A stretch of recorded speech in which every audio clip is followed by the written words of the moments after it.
8, 6.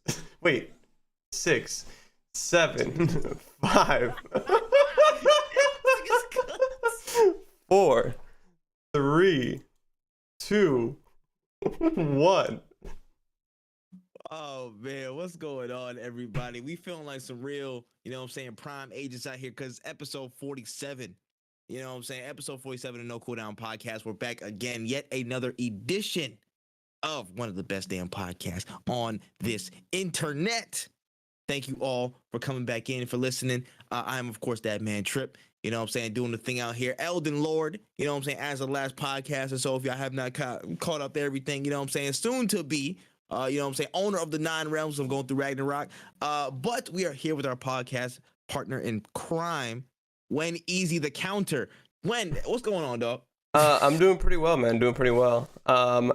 What's up, everybody? I just want to say that if we didn't appear on your Spotify Wrapped, then for you it's Wraps. Like, I don't know what to tell you. You should be tuning in. Like, I don't know. That's a great point right there. If we wasn't on them Spotify Wraps, we need to talk. We need to have a conversation, bro. You need to step your numbers up, man. Pump them numbers up. Absolutely. That's all I'm saying. Like, this is crazy out here. But now for real, though, if we were on your Spotify Wrapped at all, if you even listened to us for a freaking minute on Spotify and stuff like that, man, we appreciate you guys like very, very much. So much, man. I ain't gonna lie. I got choked up a little bit when I seen Ninjas, Yeah. he dropped his stuff on. I was like, bro, like I wanted to like brush it off and kind of go on like, oh, that's dope and cool. But I stopped and I thought about like, bro, like we're somebody's favorite podcast to a certain extent. You know what I'm saying? Like, yeah. we're somebody listens to regularly. That didn't register in my head for a second. Now when it like hit, I was like, yo, bro, oh my gosh, like that's my heart. That's in the feelings right there. This shit hurt. It's a different kind of feeling when it's like somebody who is not blood related to you, just a regular person is like, yo, I want to hear you talk. That's a great feeling. As a podcast, it's like, I want to hear your thoughts on this. That's a great feeling to have. It warms you up inside.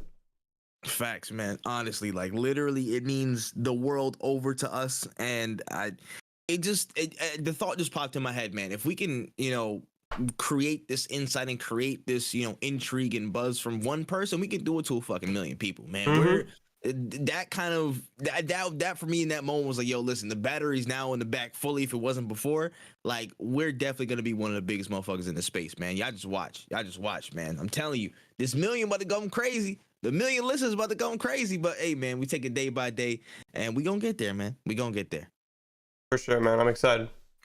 100%, man, and we can definitely get there faster if everybody rates this 5 stars. No, make sure you rate 5 stars on Spotify, Apple Podcasts, and of course we're available on Stitcher Radio, Google Podcasts, and Anchor as well. And the video versions will be available on Spotify and on YouTube at Wotaku channel. That's WOTAKU channel. Now we got some stories for this week. Some varying sizes, some different things, a couple of tinfoil moments here, but some good stuff in here, man. We gotta get straight to the main stories. Not even a warm up this week, man. But are you ready, Wen? Born ready. Let's get to it, man. Let's get to it. So the first story of this week is kind of talk about December, man. 2022 has been a really an upticking year.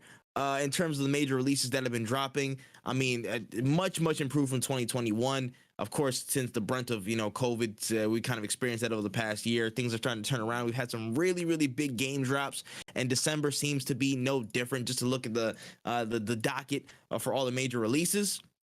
If my Twitter would load, please, and thank you. Right here. So today, we have the Callisto Protocol and Marvel's Midnight Suns and Need for Speed Unbound. Its stealth dropped 2 days ago. Yeah. So Need for Speed Unbound dropped 2 days ago. You know what I'm saying? Which is already insane. On the 6th, we have Hello Neighbor 2. On the 9th, we have Dragon Quest Treasures, which I was looking forward to personally. On the 13th, we have Crisis Core Final Fantasy VII Reunion, which has been very, very, very anticipated from a lot of people. On the 13th, we have High on Life from the creators of Rick and Morty. And on the 14th, we have Witcher 3's Next Gen Update, which is a whole bunch of stuff that basically just reignites a lot of the look and feel of the Witcher 3 on consoles and on PC as well. I think there's like some PC update for it as well as attached. So, I mean, just your thoughts on December, the final roundup of games for this year in this month. Oh man, so out of all these games, it's funny because when this year first started, I wasn't super excited for Midnight Suns, but I think out of all these games, Midnight Suns might be the one that I'm most excited for.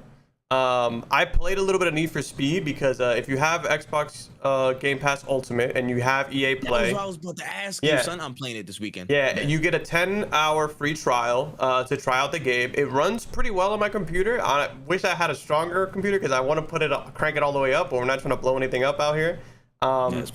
And Callisto Protocol drops today. I'm still waiting. I'm still debating on if I'm going to cop it or not, but definitely a lot of good games on here that are definitely going to get played. I'm revisiting. I might regret saying this, but I'm going to revisit Witcher. I will see if I can. I've had this discussion with my friends all the time because they say that I didn't beat Witcher because I didn't beat all the DLCs, but I already beat Witcher and I'm not going to play the DLCs without rebeating the game.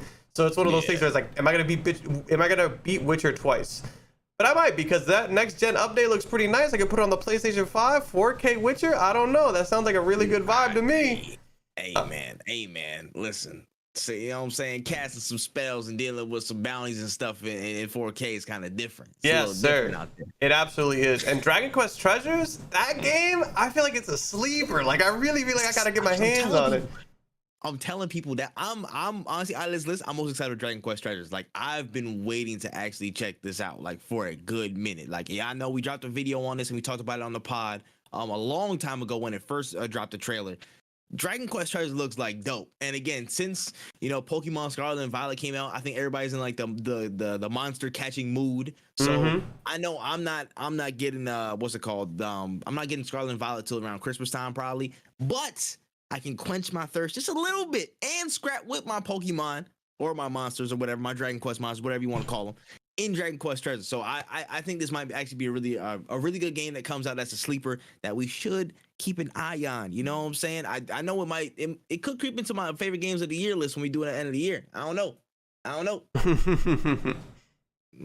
But yeah, also High on Life as well. Yeah, High on Life is High on Life could sneak in there as well. I keep forgetting this game comes out like this year. So, I mean, this could be a super hilarious game. Like you already get those vibes, but the gameplay could be pretty solid. I mean, for the last little snippet that we got, like it was like a mantis boss fight that we had to do. And like, you're like zipping through like a little, like, I guess like you're in a silo or something like that. Like it looked really interesting. So High on Life is going to be good. In my opinion, I think this is a really nice way to end off December. It's been a really big bounce back year for games. I know, of course, it could have been bigger because some of the delays and stuff. Starfield's the Redfall is supposed to come out this year. That got delayed as well.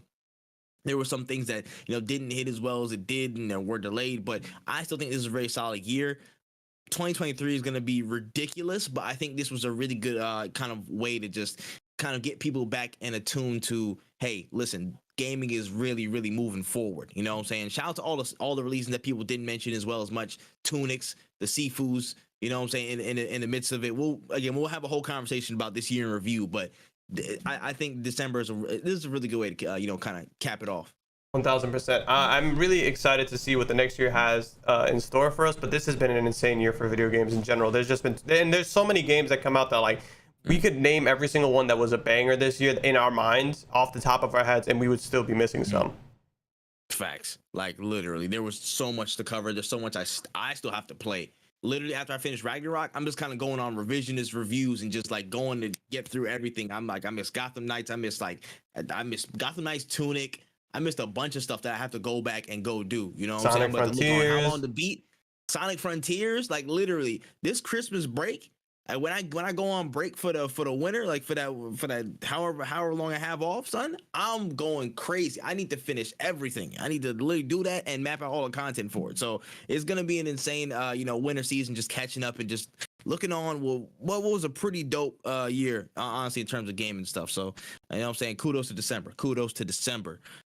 Moving forward here, we got the official news this week that Monster Hunter Rise is no longer an exclusive and will be coming to the PS4, PS5, Xbox One, and Series and Xbox Series consoles, as well as on Xbox Game Pass day one on January 20th, 2023. It's going to be releasing 4K 60 or 1080p 120 FPS on current gen systems, and the Sunbreak DLC will drop in spring of next year as well. So the cuffs are off. You know what I'm saying? Monster Hunter Rise is coming everywhere. How do you feel about this win? I'm a little salty because like I got it on Switch and now everybody's gonna be on Game Pass, so I'm gonna have to rebeat the game on Game Pass. It's an amazing game though, so it's one of those games where it's like it sucks that I might have to rebeat it, but I wouldn't hate rebeating it Yeah. because it's actually a really really fun game, especially with friends. Highly recommend you guys check this game out because Monster Hunter is a game that I've I have had Monster Hunter World. I had it since it released, and I was consistently playing it up until like Rise came out because there's so many free content updates. There's so many things to do in the game. Even just the base game alone. This like if you check out any Monster Hunter game on how long to beat the website, every single one is like 100+ hours because there's just so much content. You could clear through the game. I want to say in 30, 40, maybe like I want to say like an RPG type, like 50 hours of gameplay. It's kind of like it's like a Dark Souls type of vibe where it's the better you are at the game, the faster you can get through it. But with so many things you can craft and build and monsters that you want to hunt, it literally it can take you up to so long to finish the game. I play the game consistently. It's such a good time. Could not recommend this game more. No, 100%. I've been out the loop for a long time since Monster Hunter 3 or 4. I can't remember off the top of my head. I know I said it beforehand, but I completely forget which one I like stopped on, like at least or I tried last. But this is a big win, man. Monster Hunter's always been a consistent. That's one of the few franchises that's always been consistently good. People who've played always had a good time. The multiplayer's always been, really engaging, and people have always had great moments that they've either posted online or talked about. So Monster Hunter Rise is no different. The fact that they're also dropping DLC in a quick succession, I don't know what the delay is for. Maybe to optimize on other platforms. That's cool. I don't know exactly what that's for. They had these delays like before when the PS4 version of the game would have updates before the PC version would. It's weird. I don't know how they develop it. I feel like that's something that has to do with it because it was like made for the Switch and then scaled up, I want to say.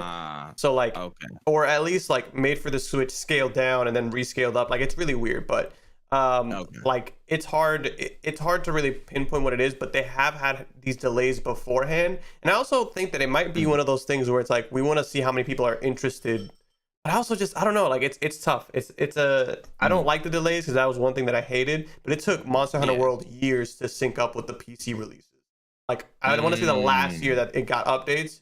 I don't think it's still getting updates, but the last year that it got updates was the first time where it was like everybody's getting the same thing at the same time. Okay, so it's finally in step. Got you. Wow. Yeah, that's crazy. But it's over anything though. It's a big win for Xbox Game Pass, and it's another big one for Xbox Game Pass. Another one. When it comes. Well, another one, bro. Another. They can't stop, bro. They can't stop. Who told y'all, man? When they said they couldn't have another one, that day one, God did. God did. Stop playing. Well, no, man. Xbox get a whole nother really good game. It's gonna have a lot of content in it. You know what I'm saying? I know I'm gonna be able to try it. When it comes out day one on Game Pass. So that's good. Coming to fit current gen consoles, which is great. Honestly, again, this is a solid win, a solid W, man. And again, it kicks off. January is already starting hot. There's already content out the wazoo in January 2023, bro. Oh my goodness. When we get to when we talk about this year review, and especially next year, this is gonna be filthy. 2023 is gonna be filthy. Oh, my wallet's in trouble. Oh my gosh. All right. Moving on. With the new beta approaching for the FGC, Street Fighter 6 is reported to have a true input delay feature finally within the game for current gen consoles and of course for PC as well. There was nothing for the last gen consoles, however, so no input delay for PS4s and such. So how do you feel about the inclusion of this option and then them making some explicit effort to again reduce that input delay and stuff across current gen and PC? Man, it's like it's like having a sharp knife. I feel like, at least for me, somebody who's like new to the area, it's awesome. Like when you're somebody who knows how to use a knife like this, you're gonna feel the difference. But when you're somebody who doesn't know how to cook at all, it's like, what does this mean for me? So I read through the article, and essentially for those who don't understand what this means, it just means that when you press the button, the action is gonna happen faster on screen than it would normally do. But of course, what that means is if the action happens faster, the window for certain things might go down. And if I am wrong, please let me know in the comment section. But if I'm not mistaken, faster inputs means you will have to do inputs faster. So those quarter circles that everybody hates, those Z's that everybody hates, it's gonna be tough. It's gonna be tough. I hate Z's. I hate Yeah, Z's, and I hate them half circle joints. I hate them half circle. it's gonna be Fucking interesting. swipe. No, yeah, it's tough. It's tough, and it's gonna be interesting to see because then the debate of like certain peripherals is gonna be like, well, if this person uses buttons, obviously they can get those inputs in cleaner. Me as somebody who now has to do the inputs even faster, like it's tough. But this is also still fairly good. Like it's not, if you're somebody who doesn't need these inputs, needs this kind of like delay, you can obviously play the game without it. Everybody who's playing on PS4 or Xbox One is gonna have to play without it regardless. And I think that there's still space for those people to play this game. It's really interesting how far they're using this game to push the boundaries of our modern fighting games, though, because this isn't something that you normally see all the time. Yeah, nah, this is probably, again, like literally they said in the article, like one of the first games to actually really make an effort and an emphasis on, hey, we need to reduce the input delay. Like this is an explicit tape. We're doing this on, like they're really making this a known thing. So the article also went on to mention, talking about, like, you know, if people are serious, they're gonna like have to switch to, you know, to modern consoles and stuff like that. And just speaking on a general level, I feel like more and more we'll probably see, you know, things like this in the FGC, where like they're going to make an effort to have those, you know, the input delays, the things that really push performance. So that could potentially cause a way for people to get next gen consoles. But again, we're waiting on PS5s and Xbox Series X's and stuff to really get more available, because they're still kind of scarce. They're getting better, but they're still kind of, you know, wishy-washy in terms of availability and volume and supply. But it's speaking purely on the option, fantastic. You know, people who, I'm not the most, again, familiar with the FGC and what people do, but I can understand from a basic level that if you want to be at the best performance or the best performance you possibly can be, I think that also necessitates you being as fast, you responding as fast as possible, or the system responding as fast as possible to what you're putting in. Same goes for FPS, same goes for you know, a lot of fighting games. I think that holds pretty consistent. Same holds, so again, a lot of sports games as well.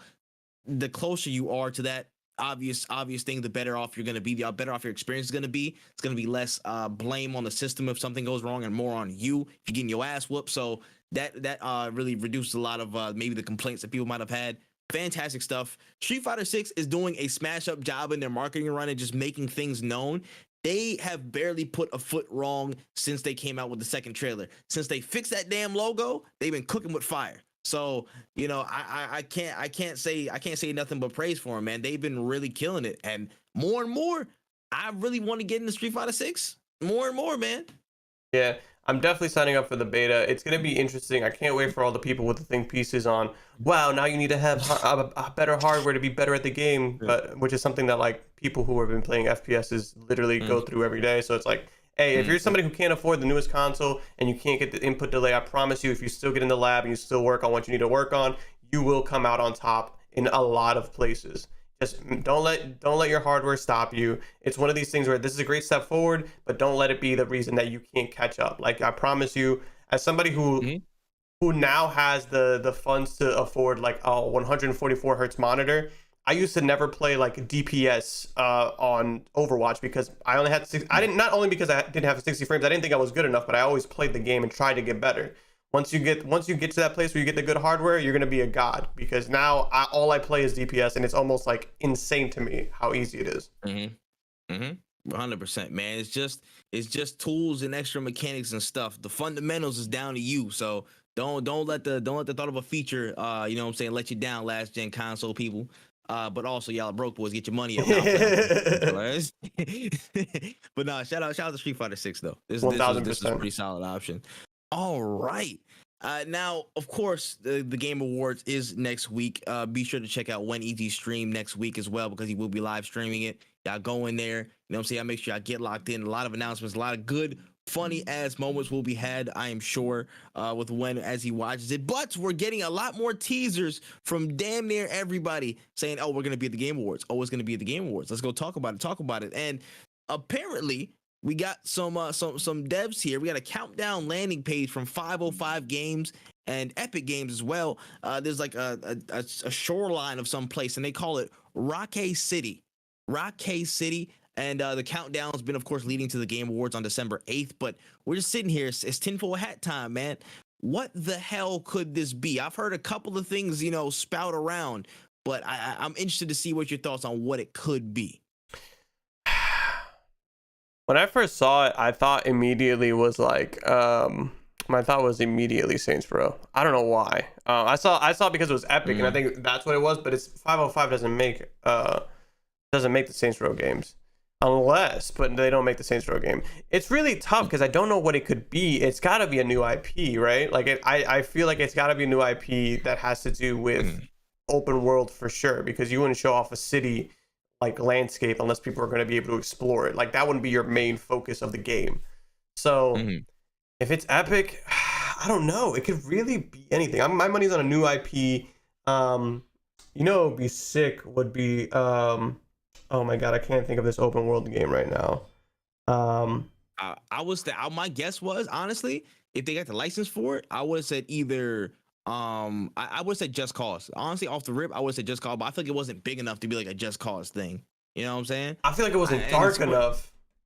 Yeah, and I can also agree with that. I feel like that's a little bit too far fetched. Some people also said Sleeping Dogs. They said Sleeping Dogs a lot, and I was like, don't give me hope. First and foremost, watch your mouth. And two, I don't know. Isn't that also a Square Enix thing? I mean, of course, as a license issue, if they got the license, that's cool. But I don't know for sure if that's the jump. If it is, I'm gonna be over the moon. I'm going to again do a backflip. But like this is pure speculation. I'm siding with you. I think that this actually might be a brand new IP that we're seeing. It's gonna be something open world, something probably third person shooter in my opinion. But I'm just interested, really interested on what it could be though. Yeah, it's tough because it's like they have when you go into the 505 games category, like there's so many games on here. Right, bro. So it's really hard. If this joint is freaking Puzzle Quest 3 or Puzzle Quest 4, I'm gonna be like, what the hell is this? Made no sense. Yeah, like but it can't be. Maybe, or so I'm gonna go with open world, maybe, or it could be a racing game. It could be Grid. But that's really the only thing I can think of. Oh my gosh, when's the last we heard of Payday? When's the last thing we heard of Payday? You think it's Payday? I would hate if it's Payday. No, when's the last we heard of it? We heard of them last year. They showed us pictures of the game, but they didn't show anything. Did 505 make Payday? Apparently they're under the banner. I think they're under 505's banner, but it was made by publisher is 505, yeah. They publish it though. I don't think so, because then it's 505 develops games though too, right? Or am I tripping? I believe they do. I believe they do. If it's 505 and Epic would be the publisher. Because Epic it doesn't develop anything. So it would have to be a game developed by 505. No, wait. They're primarily a publisher. They're primarily a publisher. Yeah, they're a publisher. So is it going to be like if it's Payday 3 exclusive on Epic, that's crazy. That's kind of wild, bro. I ain't gonna front. I'd buy it. I love the Payday games. I would buy it in a heartbeat, but that's what I'm saying, because I haven't seen it in a while though, and there's been like no news. And they said it was last year. They said it was in development. I want to say it was last year. They said it was in development. They showed like a screenshot of like I think maybe a new operative was in there, but it was just like the people, and I was like, oh cool, like it's not dead, but it's not ready. So maybe it's Payday. I kind of don't want it to be. It's either a new IP or Payday. I don't want it to be that either. Honestly, I want it to be something different. Like if it was Sleeping Dogs, I don't know how y'all got that money for it. I don't know how y'all forked it up, but if it is, cool. But I feel like it's either a new IP or it's gonna be a Payday type thing. The only reason I want it to be a new IP is because when they talked about it and they showed off just like the screenshot of like concept art, that was 1 year ago. To have something to show now means they're moving at breakneck speeds, and I don't know if I like that in a game. It's understandable. We'll have to see though, man. Just one of the many tinfoil mysteries that we will have to unravel as the Game Awards draws near. All right, on to one of the bigger stories from this week. Damn, we got a lot of buzz on the state of Smash competitive right now, and some trouble involving PandaGlobal. So I mean, all right, let me see if I got the gist of this. So since PandaGlobal, which was basically some big tournament organizer, they were among the first people or the first to get the Nintendo license for Smash tournaments, and their officially licensed partner. The company and CEO Alan have been attempting to recruit other tournament organizers as of recent to join their Smash circuit. They tried to get events that were tied to some broadcaster named Beyond the Summit, and then Alan and Panda went to Summit to basically say, hey, listen, we want some of those broadcasting rights for it, and he refused to give them up. And then the event organizers themselves, they're like, yo, we're tied to him, we can't really do anything, bro. So apparently the Panda CEO Alan threatened and eventually got Nintendo to get involved in to some degree. And at some point, the Smash World Tour is now canceled. Apparently, of course, the Smash World Tour was unlicensed, but wasn't apparently encouraged by Nintendo, and they were on favorable terms earlier this year before stuff went south, and they eventually got canceled just recently. So, I mean, thoughts on this? A lot of stuff has went down. This has huge ramifications from what I'm seeing. A lot of people have been speaking on it. A lot of prominent, Smash Bros. Figures. How are you seeing the situation? What do you think about it? I think it's a lot of the stuff is speculation. Unfortunately, because we don't really have like emails where like it shows Panda being like, yo, Nintendo, don't fuck with these guys. But it's kind of backed by like a lot of people believe that this isn't far off of their MO. And it's honestly, it's kind of sad for fighting games and for Smash Bros. In and of itself, because it's a game that already has to fight so many hurdles. Just being a Nintendo property, you have to fight so many hurdles when it comes to esports, because Nintendo isn't the company that will put millions and billions and billions of dollars into their esports things like a company like Rocket League, where Rocket League, as soon as it came out, it was an esport. They kind of always marketed and had Smash Bros as a party game, and that's really what Nintendo wanted. So for the scene to be as big as it is today is almost a miracle. Like, you're not really going to see that happen ever again. And for tournaments like this to get shut down, off of what some people are speculating to be because people want a monopoly or people want to just hold on to all like the events, it's sad and unrealistic. And the reason I say unrealistic is because I don't really know much about Panda, but I know for a fact that Panda cannot possibly facilitate every single tournament on the greater United States of America. Like, I went to school in a small town in the middle of PA, and we had Smash tournaments, and people were driving to other Smash tournaments and like colleges and things like that. So to shut down thing like it just doesn't make sense to me, outside of like greed, outside of being like, we want to be the only ones to do this shit. But it also just doesn't seem realistic. Like, do you know how much demand there is and how much supply? Like, how much money do you realistically have to run all these tournaments, to get all these people together? Like, it just doesn't make sense. So it's a sad moment for a lot of people who are playing Smash Bros. The only thing I can really say is just play Multiverses at this point, or play Brawlhalla, do something else, because it's such, there's more money in it at this point. Smash wasn't at Evo. It is now being pulled from the Smash World Tour is getting pulled. The esport is just kind of going away. Like, and until there's like a stand made by the community, I don't really know where it's gonna go. Like, are you really gonna is everybody gonna show up to the one tournament that's being held within their vicinity? And now the tournaments are gonna get excessively longer because there are more people playing them, because there are more people wanting to get involved, but there's just not enough people to do it, So it's really sad to see, and I honestly hope that it's not something along the lines of like we were whispering sweet nothings into the ear of Nintendo, because if that's the case, you guys don't really want what's best for the scene. You want what's best for yourself. Yeah, I'm not gonna lie. It does not help that we heard word that Bobby Scar, who was a prominent Smash commentator, he posted a video recently. Well, literally in the last like 6 hours or so, or something like that, 6 to 8 hours, and he was talking about a bit of the comments towards the Panda CEO, and he was also talking about kind of peace and stuff in the space and trying to actually figure out what's going on. But his video got taken down apparently by PandaGlobal, so it's like or somebody, but the comments were geared towards PandaGlobal, and the video's been taken down within like an hour, just like that. So I don't know what this is, but I can tell you this: Smash is definitely in a bad way. You see all these people commenting, and like it's looking like disaster scenarios.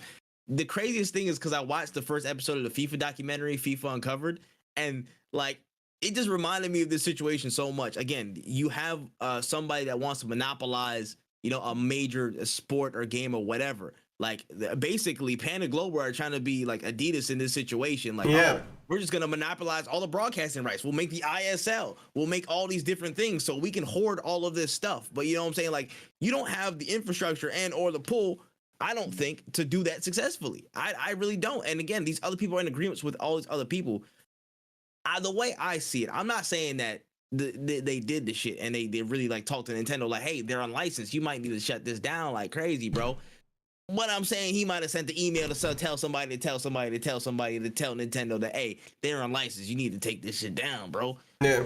It's kind of crazy to me how a situation can turn so fast. And, you know, everybody's saying, you know, Panda released a statement. They're like, hey, listen, we wanted them to succeed just as much. We're kind of shocked at this and we don't know what happened. But if you were, and they at the same token, they acknowledge the threats that, you know, that Alan made to BTS. Alan made to BTS, and then he made to that circuit and stuff. He wanted to take them down. He wanted like it looked like he wanted them to break their will, bro. Like, hey, yo, break your will. Just release them rights to us, and then we move on. And he didn't want to do it unless it was for money or something like that. And then Alan wasn't going for it. So this is a sense of very what's the word militant type practices, man. Brute forcing. He's just brute forcing to get broadcasting rights and whatnot.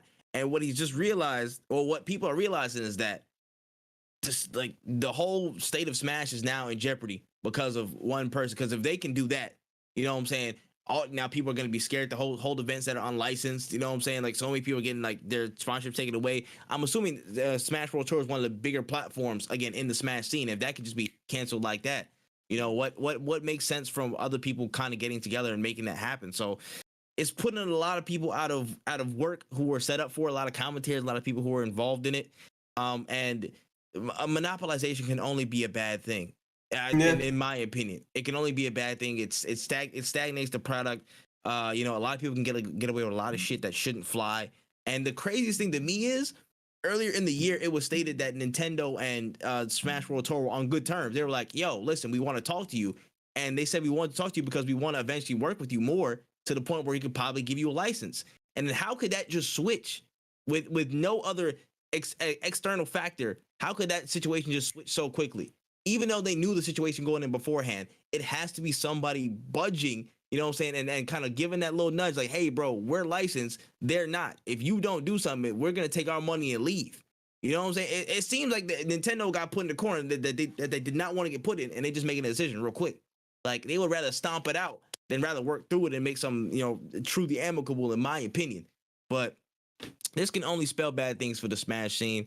I really feel for people, again, because it's been one of the most consistent, one of the most, I think, impactful, just esports out of the FGC, and probably in general over the past decade plus. When you think about some of like the biggest fighting game moments, some of them, a good amount of them came from Smash. A good amount of them came from Smash games. I don't know what else you guys want to say. And like, it's just it's sad to see that space get rocked so hard by the I'd say sometimes the avarice and the poor decision making of some people who just want to hold it all.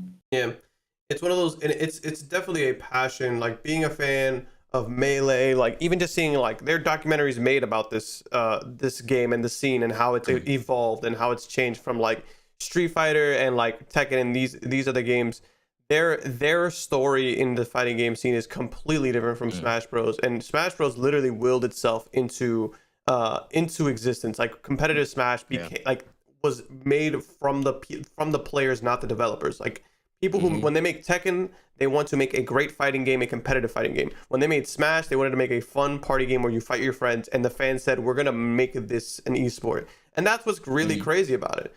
It's really sad to see, and I honestly don't know where Nintendo is heading. Honestly, they kind of been in a really weird spot these past few months, and it's sad to see. Yeah. Now, this is a very, very important juncture for them in this next year or so. They're gonna need to figure out whether they want to be collaborative truly with the people, or they want to continue in their old ways. Do they want to leave all this money on the table from, again, all the potential partnerships, from everything, even beyond fighting games and beyond esports, just being collaborative, understanding that, hey, listen, there are creators on the other side, there are people on the other side that want to, again, do what we do, they love what we do, and we want to at least get back to them, and that will tap into our bag even higher. That will give us even higher access to the bag if we're being receptive to them. Or do you want to continue on the same path? We don't care. We're going to lobby against y'all. We're shutting anything down that y'all make that's even slightly different. If y'all voice acting anything on Pokemon, blah, blah, you're dead. You know what I'm saying? You're out of the water. If you do anything that's unlicensed, you're automatically banned. It's a wrap. Do they want to continue on that path, or do they want to actually open up themselves to collaboration and a higher level of success? Because they're the sleeping giant of gaming because they sleep on themselves so consistently. Nintendo let themselves down so consistently from almost every single standpoint out, like behind the regular game. You know what I'm saying? Outside of the actual, like, you on the console, you on the platform playing, they let themselves down in so many different contexts. And we can go break it down from a game availability standpoint, from past and present games and stuff like that. Performance of a Switch and actually investing in other technology. Maybe you have it, maybe you don't. I don't know. Like, it is what it is. Esports and collaborating with other people outside who enjoy your product. Like, there's so many fronts that Nintendo really needs to have a reevaluation. That's like, yo, bro, do y'all want to? Y'all got to keep shooting yourselves in the foot because you only got so many bullets. I ain't gonna lie. It seems like you got infinite ammo at this point. Your feet are just like titanium because you've been shooting yourself in the foot for years. But the biggest loser out of this is the fans of the Smash scene and the people who are so invested in that, like the commentators that we've been seeing comment, again, make their statements and feelings known on the situation, and inevitably the players really at the end of the day they want to just play. They want to just play this game because they love it so much. They dedicate so much time and passion and energy to it, and to see it get taken away from again the few, who are against the interests of the many, it sucks. It honestly sucks. Yeah, and then all we can do is wait because not like to listen to us. Yep, we'll just have to see how this one develops. All right, moving on. So the Brazilian ESRB rating of 16 plus and a description for Final Fantasy 16 has released, and it's been reported that the game will be set to contain violence with weapons, blood, intentional deaths, torture, and victim suffering. And beyond that, the notable inclusions here are drugs, prostitution, sexual content, both shown and talked about, and a hate crime. So what the hell is Final Fantasy 16 kind of going crazy for some reason? They just trying to throw everything at this. It's gonna be a mature rating, I'm pretty sure, in the States. So I mean, damn, what they got going on, bro? I feel like this is like only a good thing because like I didn't expect all these things in this game. And now that I know all these things are in this game, I kind of want to see them. So, shout outs to them because this is insane. Like I don't even know how this is so unprecedented in a Final Fantasy game, at least that I am aware of, because I play Final Fantasy games, but maybe they might have slipped it in there and I wasn't paying attention. But this is nuts to hear from a Final Fantasy game. Yeah. Now, I will admit on face value, I was like, bro, this is crazy. Yeah, like, yo, we talking about prostitution, we talking about drug. Like, y'all really trying to like make it like the Middle Ages for real. Y'all trying to make it like go crazy. They got an opioid crisis, the poppy seed. Sound like y'all kind of going wild over there. But I had to list it down. I was like, okay, so y'all got drugs.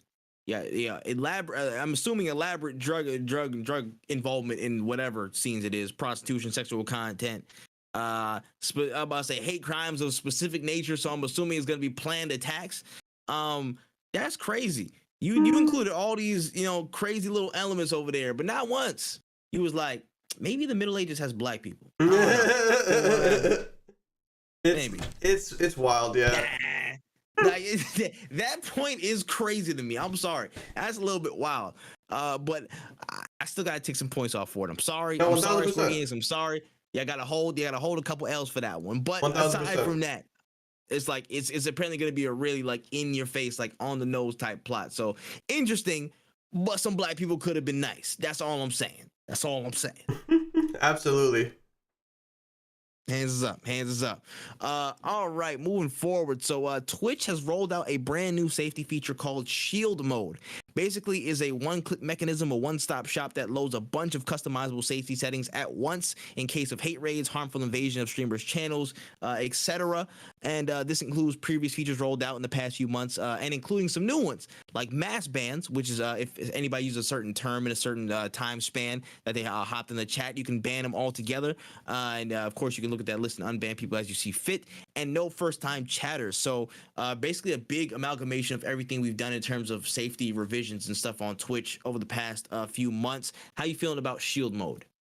Very late, but thank you. It's like when somebody brings your food out after like an hour of waiting, and you're like, yo, this shit is OD. But then like you eat it and you're like, oh, this food is good. Like this is an amazing feature. So I will give you your props for that.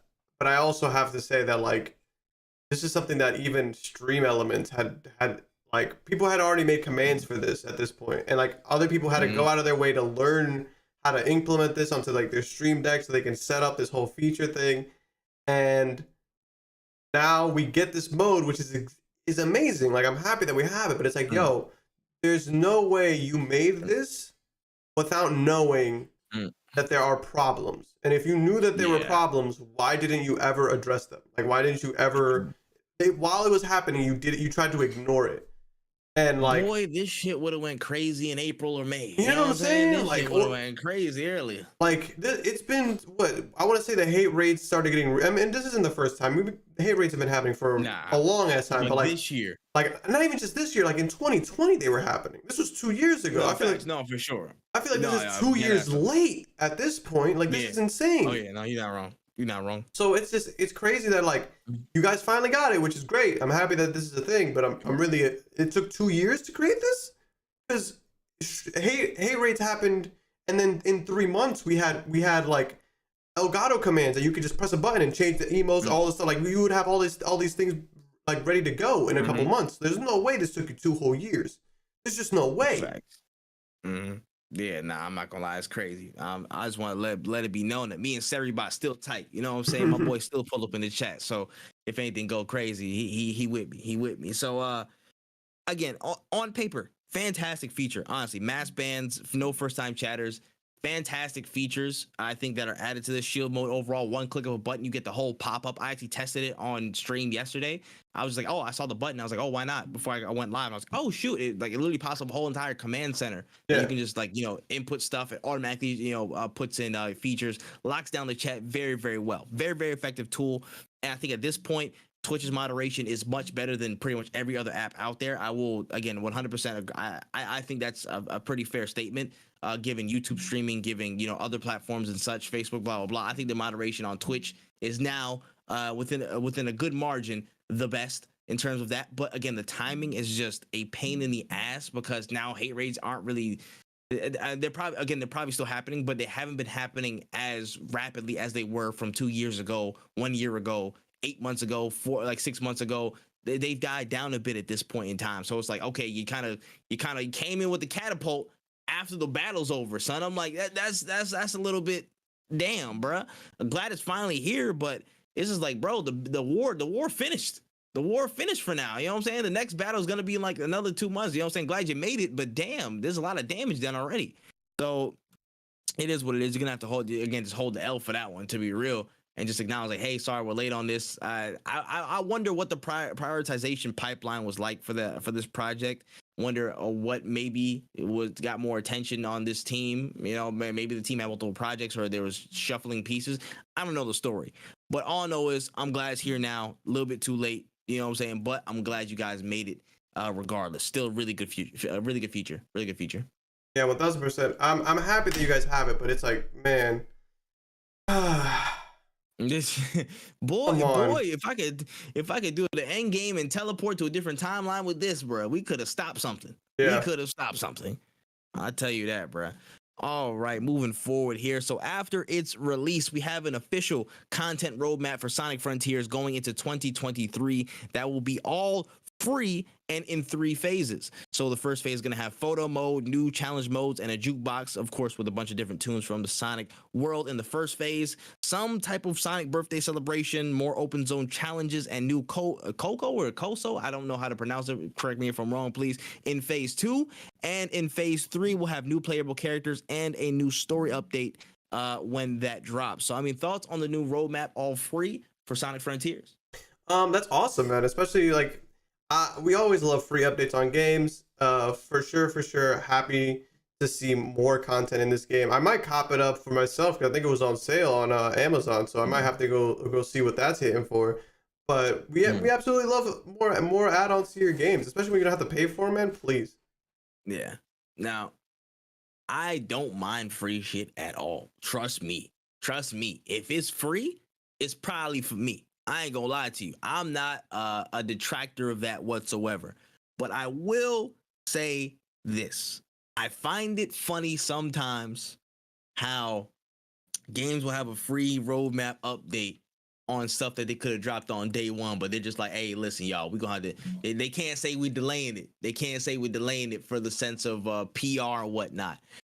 A lot of games definitely do this now, and I feel like this is a larger conversation to be had. I think I'm not mad at it, and it doesn't hurt anybody in the long run, in my opinion. I just find it really interesting how the marketing has gone from, okay, we don't have this content. We're not going to have this ready by day one. Fuck it. Spread the timeline back, and then we'll just announce it all as free updates. You can all get them at this point, blah, blah, blah. We've seen hella games this year do it already.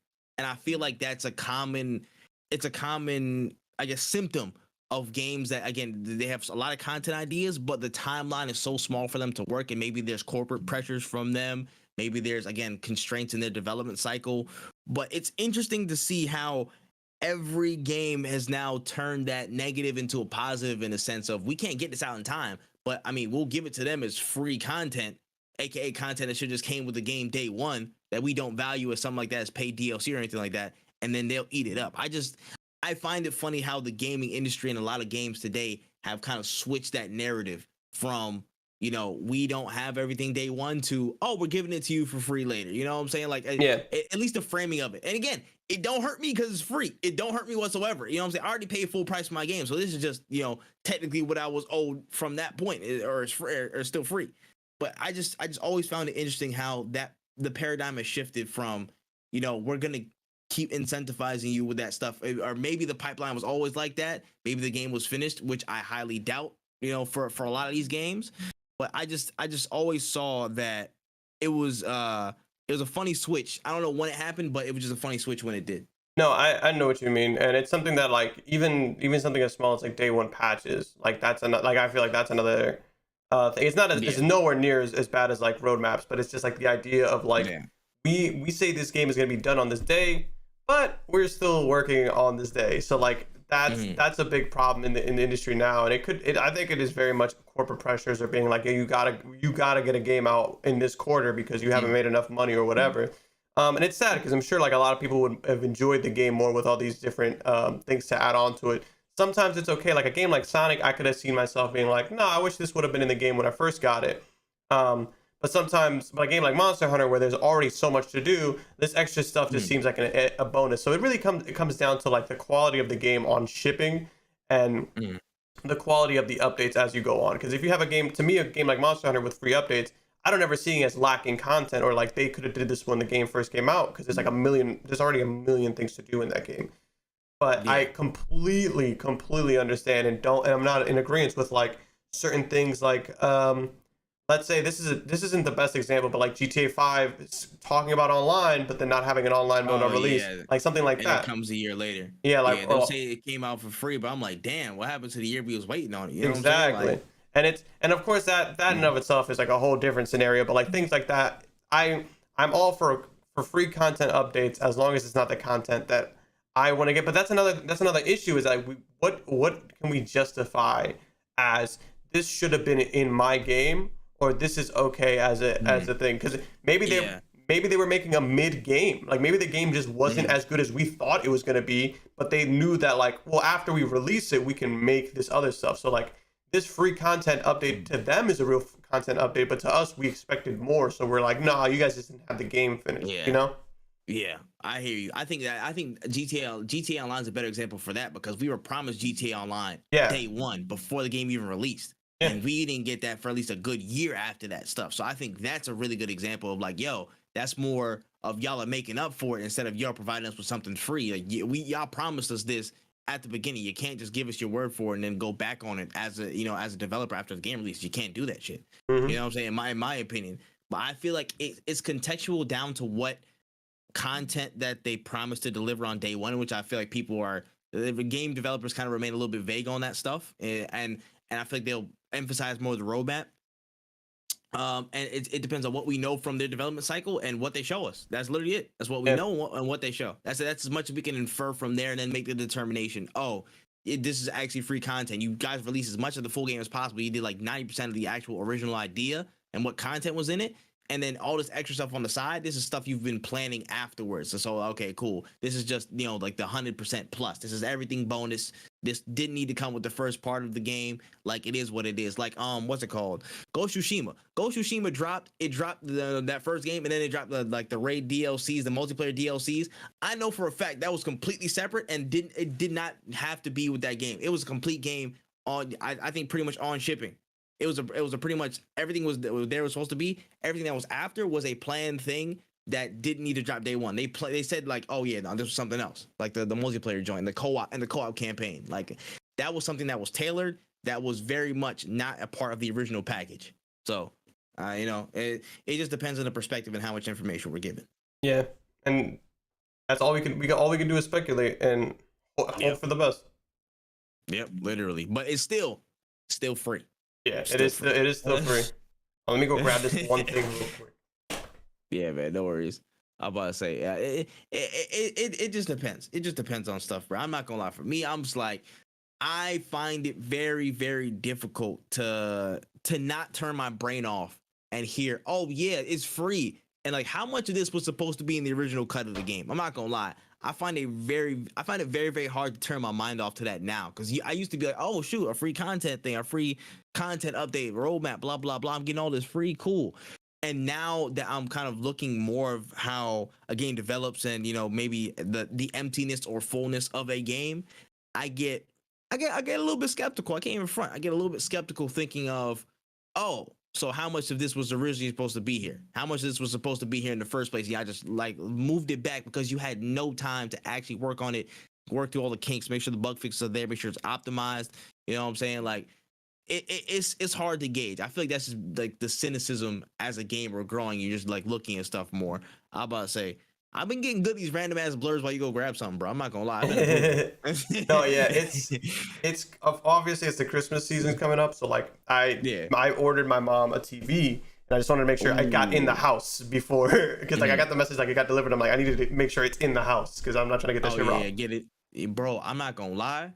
I ordered one thing, and I don't know if I'm gonna be in the house to receive it. And I'm low key scared. I needed to arrive before the day I leave. I needed to arrive beforehand. Like, I'm a little bit shook. I'm about to say Santa better watch my back or some shit, but it is what it is.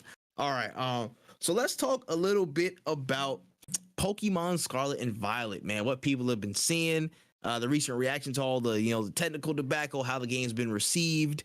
Even the Nintendo acknowledgement on some of the problems technically and the patches that they have coming in line. So I mean, I'm pretty sure you've tried it. I wanted to get your thoughts. I have not tried it yet, so I can't speak conclusively on it. I can only speak on what I've seen on Twitter, what people have been talking about. So don't take my opinion for that because I have not tried the shit. But Wen, please take it away. So Pokemon Sword and Shield is definitely like, if you ever had a cheap PC, it's, or like imagine playing a game that was meant for the PS5 on a PS4. It feels like that. It feels like this game looks ugly. It's fun. It is fun. And the things inside of it are great. But at the end of the day, it is very ugly. Like we were making fun of Sonic because of pop-ins. The pop-ins in this game are egregious compared to the Sonic pop-ins, because there's just like, in Sonic, it's like, oh, a platform 3 miles away just popped into my view. Okay, cool. It looks janky, whatever. In Pokemon, I will have Pokemon within like 20, 30, maybe 40 feet pop in, and I'm like, oh shit, let me swerve out the way because I'm not trying to get into a battle right now. But it's still really fucking good. Like, it's still really good. And that's what sucks, is that like I bash it so much.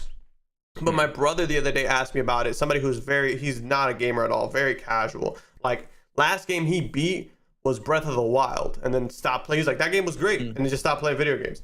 And then the game before that he beat was Grand Theft Auto 5 on the PS3. Like, that's this man is very much like a leap year gamer, if anything. Yeah. So like, I was talking to him and he's like, yo, I heard there's a bunch of bugs, and I was like, honestly, bro, if you played that shit right now, you would love that game. Like, if you're somebody who doesn't really care too much about how pretty a game looks, like if you're just there for Pokemon, you're literally gonna enjoy this game.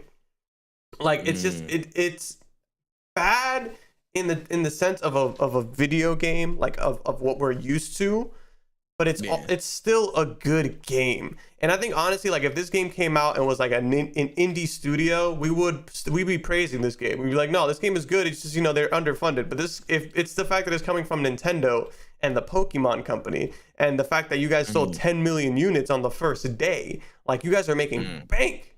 So I don't know why it looks like this. It's kind of crazy from my perspective. From an outsider's perspective, it's crazy. I have not played a Pokemon consistently in a long time, and I'm really looking forward to this one because I'm getting my Switch at Christmas. So I'm like, okay, cool. I'm a hop back right into this. But when I see the technical issues, I'm like, damn, bro. A franchise this successful, quite literally, I think one of the most successful gaming franchises, if not the most successful, like probably one of the most successful franchises on Earth. If you keep it in a buck, like crazy amounts of units pushed, and it still is technical issues and stuff like this. You know what I'm saying? But at least they've acknowledged that the fact that, hey, listen, we know the game dropped shitty. My fault. That's my bad. That's all on us. We'll drop patches, but all these patches that's gonna help. We'll see. But everything else I hear outside of the technical thing is it's one of the best Pokemon games ever because of how much depth that they put into it. Of course, I'm not sure how people have tried the co-op systems yet. I'm not sure how those all worked in one session. I've used them. It's still janky. Like that's just how it feels. It's just nothing about this game feels smooth, but it still feels fun. Yeah. But like I was playing with my friend, and like at one point they were just like gliding, like their legendary wasn't moving; it was just gliding. And it was just funny. We were like, "Oh, that's so stupid." I haven't played any raid battles, but we traded. Like trading is fine. It just moves a little bit slower, and that's really what it is. Like if you can see past, if it wasn't Pokemon, this game would be a 3. But because it's Pokemon, because it has that fucking, I don't know what it is. I honestly think it's just drugs. Just because it's that cocaine in it, you're just like, damn. Je ne sais quoi. Yeah, you're just like, damn, it's still a pretty good Pokemon game. You know what I'm saying? Like this, like I'm over here like this game is kind of whack. Is that a Primeape? And then like everything goes out the window. That's really what it is. Yeah, nah, I hear it, man. It's like, again, even with the whole slew of technical issues and people were mad at it, people was returning the game. Shout out to Negus. Like, you know, like even with all of that, people were like, yo, this is probably one of the best Pokemon games ever made. It's up there. Like, did you play Arceus? How do you compare it to Arceus? Again, that's the one, and that's what's scary is like after playing this one, I'm going to go play Arceus. Depending on how fast the next Pokemon game comes out, because by the time I beat this one, the next one might already be around the corner. But Arceus is the game that Nijis played and loves. And if I'm wrong, Nijis, please let me know. But I remember talking to him and Chauce, and they really loved the game. And I was like, wow, this is that's awesome. But like seeing as that they love that game and returned this one, it's like, damn, I wonder if that one was the better one because they didn't return Arceus, but Nijis returned this one. And that's just a real small personal thing. I know Nijis said that he hated that it was like a 2-hour tutorial. It is a very long tutorial. Once the game opens up, it opens up and it's great. But that tutorial is a lot. Honestly, it's very annoying. But I don't know how it stacks up to Arceus, but I know that Arceus kind of set the stage for this one in the new mechanics in the way that it is. So maybe that one might be better because I didn't hear any performance issues with that. But it could also be one of those things where it's like they try to build off of Arceus, but because that game was so big and like because it had so much going on, when they tried to build off of it, they reached the limit of what the Switch could do. Yeah, and that's also another thing to consider, bro. The Switch is the Switch, bro. Until you get a higher powered device, there's only so much you can do on that damn thing. So you gotta kind of hold your hands up. You know, once you hit that ceiling, like, damn, there's as much we can do, and anything past it, that's game breaking. So, I mean, I don't know. Yeah. Tough, man. It's tough. But I'll give my impressions and stuff near Christmas time when I get my Switch. And hopefully we get patches by then. Maybe these patches will fix it, but I don't know. I feel like the problems might be a little bit too too big for just a patch or two. But fingers crossed, I'm wrong, and I don't work in video games, so maybe maybe I'm a liar. Hey, man, listen, we'll find out. We will find out. All right, on to the trailer troll. That is the segment of the show we talk about TV, anime, movies, more watchable media, and all that good stuff. We got a few stories that came from this week so far, starting with a brand new trailer for Indiana Jones. Of course, we heard some word that Indiana Jones will be coming back over the past few months, and the brand new title, Indiana Jones and the Dial of Destiny, is out. Had a whole bunch of action set pieces, of course. Harrison Ford is back, and of course, in the titular role of Indiana Jones. Had some points of him looking like a younger self. They kind of de-aged him. Did the whole Disney joint. His goddaughter or something, or his granddaughter's in there. I think it's a goddaughter or whatever, or great granddaughter or whatever. I don't know, bro. Hella family relations, a lot of stuff, a lot of whip cracking, which is I take offense to that, whatever. But it's a lot of stuff, a lot of action in there. How do you feel about it, Wayne? Man, I don't know. Maybe now that I'm older, I gotta rewatch Indiana Jones, because when I was a kid, I was like, I don't really care. I was having the same thought. I ain't gonna lie. Like I honestly liked Indy. I didn't hate it. Jones. But I wasn't that into it. I wasn't that into it as everybody else that I talked to. You know what I'm saying? Or people who talk to about that movie. I was like, yeah, it's cool and stuff like that. It is what it is. But then the ironic thing is, I love like stuff like Tomb Raider. I love National Treasure. I love, like, you know what I'm saying? Like, I love those types of adventure shows and watching that type of stuff. I love the treasure hunter type stuff. I love that genre. I actually really do. So it's weird to see it, and I'm like, I'm not as excited because I guess just because of indie and stuff like that. But I think it looks pretty good, honestly, for an old ass man. For this man is literally like 85 million years old. He's still somehow mobile in this joint.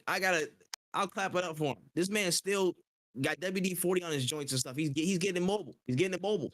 Yeah, I shout outs to Harrison Ford, because I literally could never at that age be like, after doing everything that Harrison Ford has done, to still be acting. It truly is a passion of his, because you could not pay me enough to get out of bed at that ripe age with only so many days left in my, like, I'm old. I want to spend time with my family. I want to enjoy my life.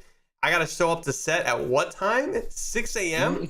I gotta be at makeup when? No, I'm not doing that. Especially, they're the main character. It's not like you can do a lot without them, you know? So shout out to Harrison Ford and his love for acting, because I don't know if I could. Once I hit like 60, I doubt I'd even stream anymore. I'd be like, nah, I'm on my way out.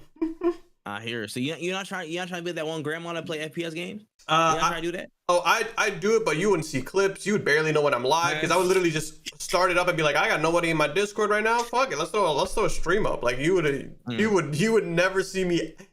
And if I was doing movies, you would never catch me on set. I would write, but I would not, or maybe show up a day or two and be like, But being the main character, okay. Nah, that's fair. That's fair. I ain't gonna lie. Like, I might be on PCP when I'm that old. If I get to that age, I'm going to become Daredevil. I'm going to be just doing stunts out of nowhere, bro. I'm not gonna lie. That's just out of the fact that I've made it that far. I've earned the right to do it. Therefore, I will. So that's a whole nother thing. And speaking of PCP and drugs, let's move on to another great trailer we had today, man. I mean, it could possibly be the greatest film of all time, man. I'm talking about the wonderful trailer we got for Cocaine Bear.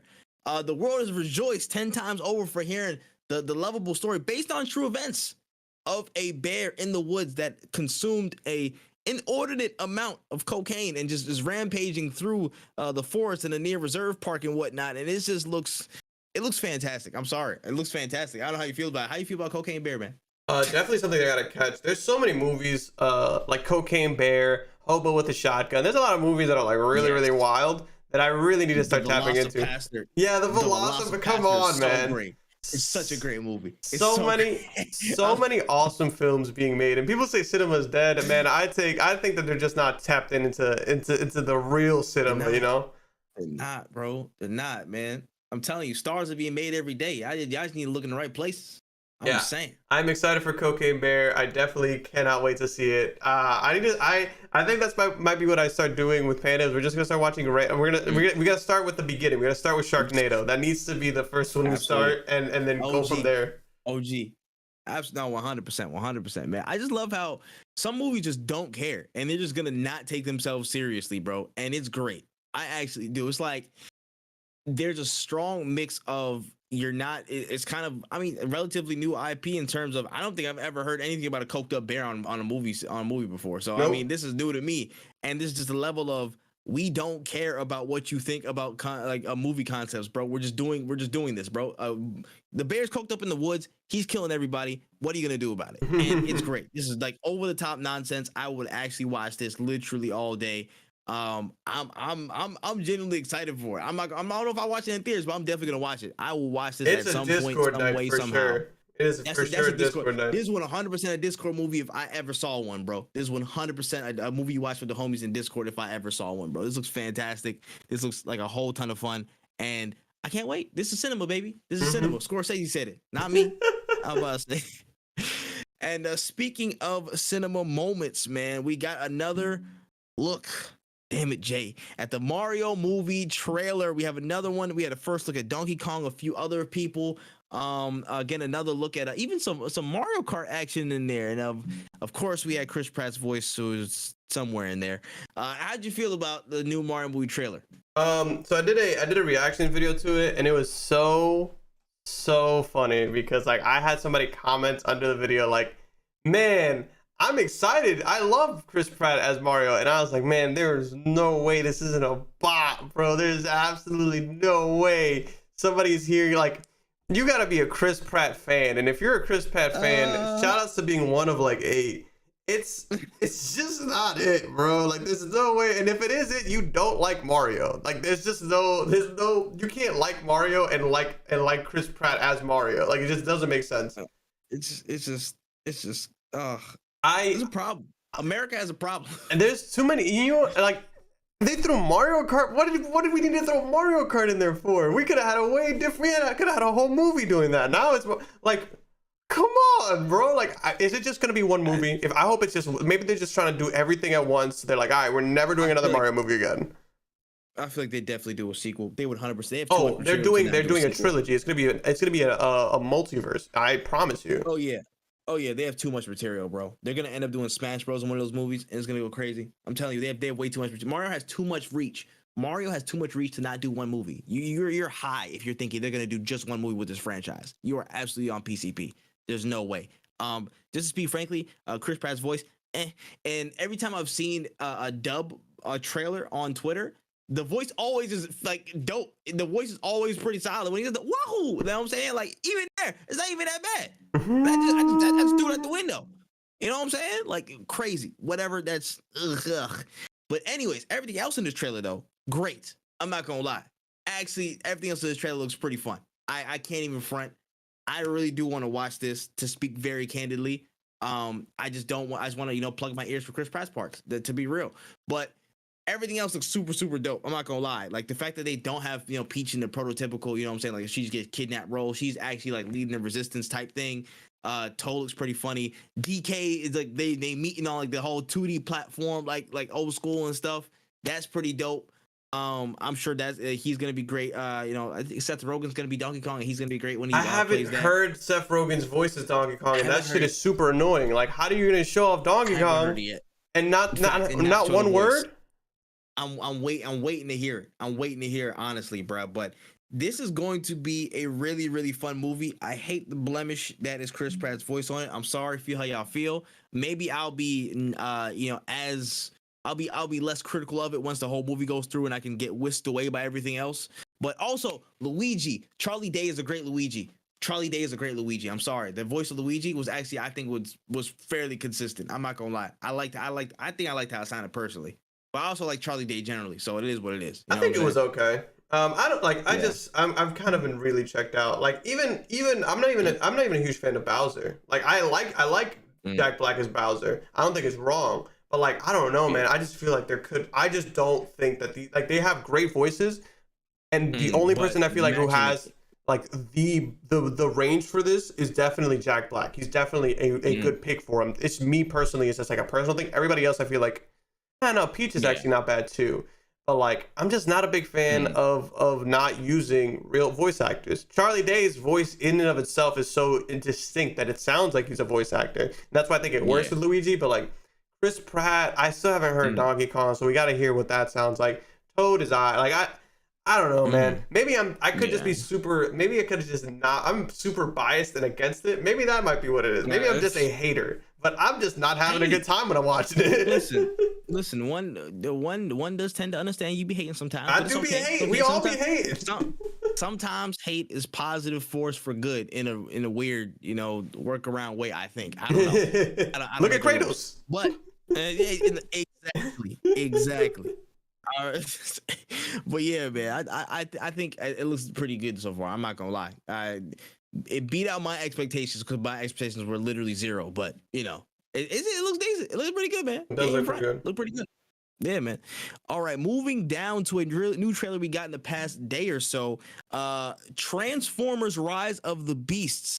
It's now coming up. Brand new looks. Again, looking at all the basically Beast Wars. Maybe we might get some Optimus Primal and stuff like that. This is a really like old ass series. I remember somebody talked about this years ago. A little bit, and I was like, "What the hell is Beast Wars?" I had no clue, and I like Transformers. I literally had no clue. I had to Google that joint, but what's it called? It looks pretty good, man. I can't even front. I ain't gonna front. How do you feel about Rise of the Beast? I'm realizing, like, after you like asking me about these movies and how very little excitement I have, that I'm doing reactions to a lot of these, and people are just gonna think I hate movies for my reaction channel. Oh, like people are gonna be like, you don't like movies, and I'll be like, you know what? You might be right. That's crazy. That's crazy. I ain't gonna lie. The film background, absolute hate for all things film. That's wild. This is such a bad time, but let's see. Fucking Transformers. I watched the trailer. Yeah, it's definitely a movie that is gonna come out at some point in time. That movie is going to see a theatrical release. There are actors involved in the making of the film. They will be acting in the film. It doesn't look terrible. It looks better than like. It looks better from like Transformers 1 to forward. Like it looks better. It doesn't. I don't know if it will be as good as 1. It might be because 1 is bad, but it looks better than what we've seen. I could say that. I could say that it definitely looks like one of the better Transformers movies. I love, and I said this in my video, I love that the Transformers actually look distinct now, as opposed to like, we got a bunch of fucking metal shit going on in our face. Like if you were to take off the colors from a lot of these Transformers in the older and like the other movies, you wouldn't be able to tell them apart because they all literally look the same, just different colors because of the different cars that they are. Except for the one dude that looks like a samurai. Like that was the one time where like things were actually a little different. But they lost me when they started doing like the nanomorphing into cars and shit instead of just regular transforming. And I'm really happy that they're coming back to like their older roots and they're trying to be more not cartoony, but like they want to give people distinct styles. Like Optimus Prime looks boxy. The one chick looks like a more newer Transformer. Like people have more personality. I just hope that it definitely is going to be a CGI slobber knocker. Like that's what I feel like the movie. That's the category of this movie is like just robots beating ass, and that's cool. I just hope that it's not super horrible in between those big epic fights. Like. Give me something. You guys have some pretty good actors involved. Like, I hope you guys are using them because if it's like whack, like if it's like the freaking the Mark Wahlberg ones where the whole time I was like, I hate every single person on screen right now. Show me the next big set piece. I forgot he was there. He was there for 2 movies. 2 of them. Shouldn't have reminded me. Like, I don't want shitty stuff until the cool set pieces. You gotta keep me entertained because if not, I'm literally going to be on my phone the whole time, or I'm going to go fix my Switch so I can play Pokemon during it. You know what they got to do, bro. You know what time it is. We need Tyrese back in the film series. You're absolutely right. You're absolutely right. We need him back. We need him back, bro. Honestly, he's the only way. Like, this is crazy. Look at all these beasts. Look at the gorilla. Oh, I thought I was done. Like we need him back. No, you're right. You're right. That's actually what we need. Because there's no reason to bring anybody else back. None. Fuck Josh Duhamel. You know what I'm saying? Shia LaBeouf, we don't need him back like that. I'm sorry. Like we just need Tyrese, man. That's all we need. I want Tyrese to be on this damn podcast, bro. I'm sorry. I want Tyrese on the pod. One day we're gonna make that happen. We're gonna get an interview with Tyrese, and it's gonna be the greatest thing ever. It's gonna be the greatest thing we've ever done. I promise you. I promise. All right, a couple more stories to go out of the trailer trove. Last trailer talk, we have a first look at Guardians of the Galaxy Volume 3, which is James Gunn's last ride with the IP and Marvel for the foreseeable future, as he is now leading the ship for DC. It's going to be releasing May 5th, 2023. Got some looks at some real, you know what I'm saying, heart-to-heart type moments, man. Said apparently it's time to face the music for the squad. How do you feel about Guardians of the Galaxy Volume 3? I kind of like, man, you know what? I think I just hate Chris Pratt because I don't feel anything for this movie. I think I think it just hates you. Don't dang.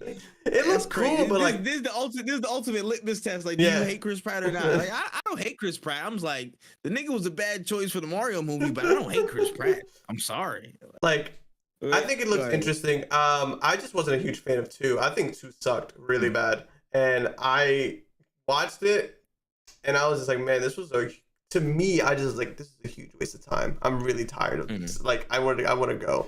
So when I watched this, I was like not paying attention too well. I will rewatch the trailer, but I'm just like not. I'm just not that big of a Guardians fan anymore. I watched Thor: Dark World. Didn't really care for them there either. Like I gotta see because the thing is, James Gunn hasn't really made a movie that I don't like. Like I liked the newest Suicide Squad movie. I did like Guardians 1. I didn't like 2, but he did do good work with Suicide Squad, so it's not like he lost it, you know? So it's tough.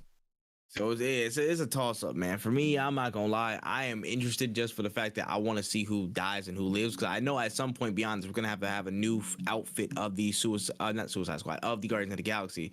So I'm wondering who's gonna get added, who's gonna be leaving, and what that makeup is going to be like. It's interesting to see, how this franchise has developed. I think it's developed into a pretty decent one. 2, I can agree with you. 2 is not as memorable as the first, and I don't think it was as quality as the first. It kind of is what it was. But I feel like they can really bring it home on the last one. I think the High Evolutionary is a really good villain that they can go with. I think it could open up a lot of really good things in terms of the villain. Be really cool. Will Poulter as Adam Warlock. Finally, Adam Warlock shows up in this damn franchise in the MCU. That's gonna be dope. I think Will Poulter's a dope actor, so I think that's a really good fit. Want to see how everything, just comes together story wise. I have some guesses on who's probably going to be going in terms of like leaving, the set, based off what people have said and how things have progressed. I think this probably is going to be Batista's last run as Drax. To keep it a buck, I don't know how they're gonna do a send off or whatever, but I think that's gonna be that's gonna be a little bit of a send off there. There's a good chance that Rocket might be out of here too. I came in front. Things were looking bleak. Memphis bleak on his end, but this could be something that does take a turn and be a much more emotional story than we think. And I think that's better for this franchise because, we've been the comical, we've been, had a couple moments of emotion and real sadness there, but I feel like the bulk of it has, of course, been the comedy, been the lightheartedness and stuff. But if it's really time to, crank up that gear, really be emotional with it, like fully lean into it for a good portion of the movie, I think it's a good change for the franchise. So, I mean, let's end off with a bang. Let's end off the trilogy with a bang. I'm looking forward to it, honestly. Yeah, I'll probably still watch it in theaters. I'm just not really gonna be sitting here like I gotta get them first. I gotta get my pre-order tickets. Like I definitely will be catching that when I catch that. Yeah. I'll catch it when I can. It comes. It's literally 2 days before 2 days after my birthday. So I mean, I catch everything that goes around May. Any Marvel drop that happens around May, since I've been like conscious, I watch. So it's kind of just whatever at this point. It's automatic reflex. All right. So moving on to this last one, it's kind of a conversational piece that we've been seeing over the past couple of weeks. So the conversation around the MCU has evolved. Instead of bickering over whether the MCU is appropriate cinema or not, whether they can produce masterpieces or not, or whatever, we've kind of transitioned into the focus of actors and actresses that enter the MCU in major roles. They aren't stars, but the characters are. So this kind of argument was brought forth most recently by Quentin Tarantino, and he was that person to put a recent comment out on, basically that the role. But recently, Samuel L. Jackson hit back and basically he said that it takes an actor to don those particular roles well, and he basically used the late great Chadwick Boseman as a prime example of an actor who was in the MCU in a prominent role, but was also a movie star. So. It's interesting to see that. Of course, we had that way back interview with Anthony Mackie. He was at some convention panel, and he made his comments on that, which was more in support of a Quentin Tarantino statement. I was wondering how you felt about all this, man. You know what I'm saying? This random offshoot of conversation we made it to. How are you feeling about MCU not making stars, but MCU fitting characters, so to speak? I don't think that it's necessarily true. Just because of just looking at like the track record of some of these actors is that Robert Downey Jr. is like loved. Iron Man essentially brought that man's career out from the gutter. And for him to say like Robert Downey Jr. Is only famous because of Iron Man. That's cap. Isn't like you don't stop him when you see like you don't stop Robert Downey Jr. because he's in the suit. You stop him because of the performance that he did. Same thing with Chadwick Boseman. Like now, will I say that like these characters bring a certain amount of stardom to these actors who may not have been known? Yeah, like I didn't know who the fuck Chris Evans was until he became Captain America, but he was also Johnny Storm. Yeah, and we didn't remember his name after that movie, right? But when he did a great job as Captain America, he kind of took that on. I don't think that Quentin Tarantino obviously knows what the fuck he's talking about. It's Quentin Tarantino. But that's also another fucking thing. Like the reason I hated this is because like we don't have stars anymore. We have like franchises that are popular. But it's also like you guys have also become franchises. Like we go see Tarantino movies because they're Tarantino movies. You were to ask any person who went to go see Once Upon a Time in Hollywood, why are you watching this? Oh, it's a Tarantino film. What does that mean to you? They don't really. A lot of people don't really fucking know. They just like I know there's gonna be violence. I know it's gonna be good. Like that's and Marvel has become that. It's like now I know there's gonna be action. I know it's gonna be good. And it doesn't create it doesn't create stars out of the people who don't like become stars in those roles. And it's the thing I think what it really comes down to is just like a lot of people don't like Marvel because Marvel is like the McDonald's of filmmaking, if that makes sense. Like there's a lot of people who found out the most the best way to make this product. All these people sat down and they found the formula, and we're gonna stick to the formula. And like when they bring in a new chef to go make this burger, they're like, whoa, we want you to bring a little bit of flair and a little bit of your talents to this, but you cannot fuck up the formula. Like you absolutely cannot.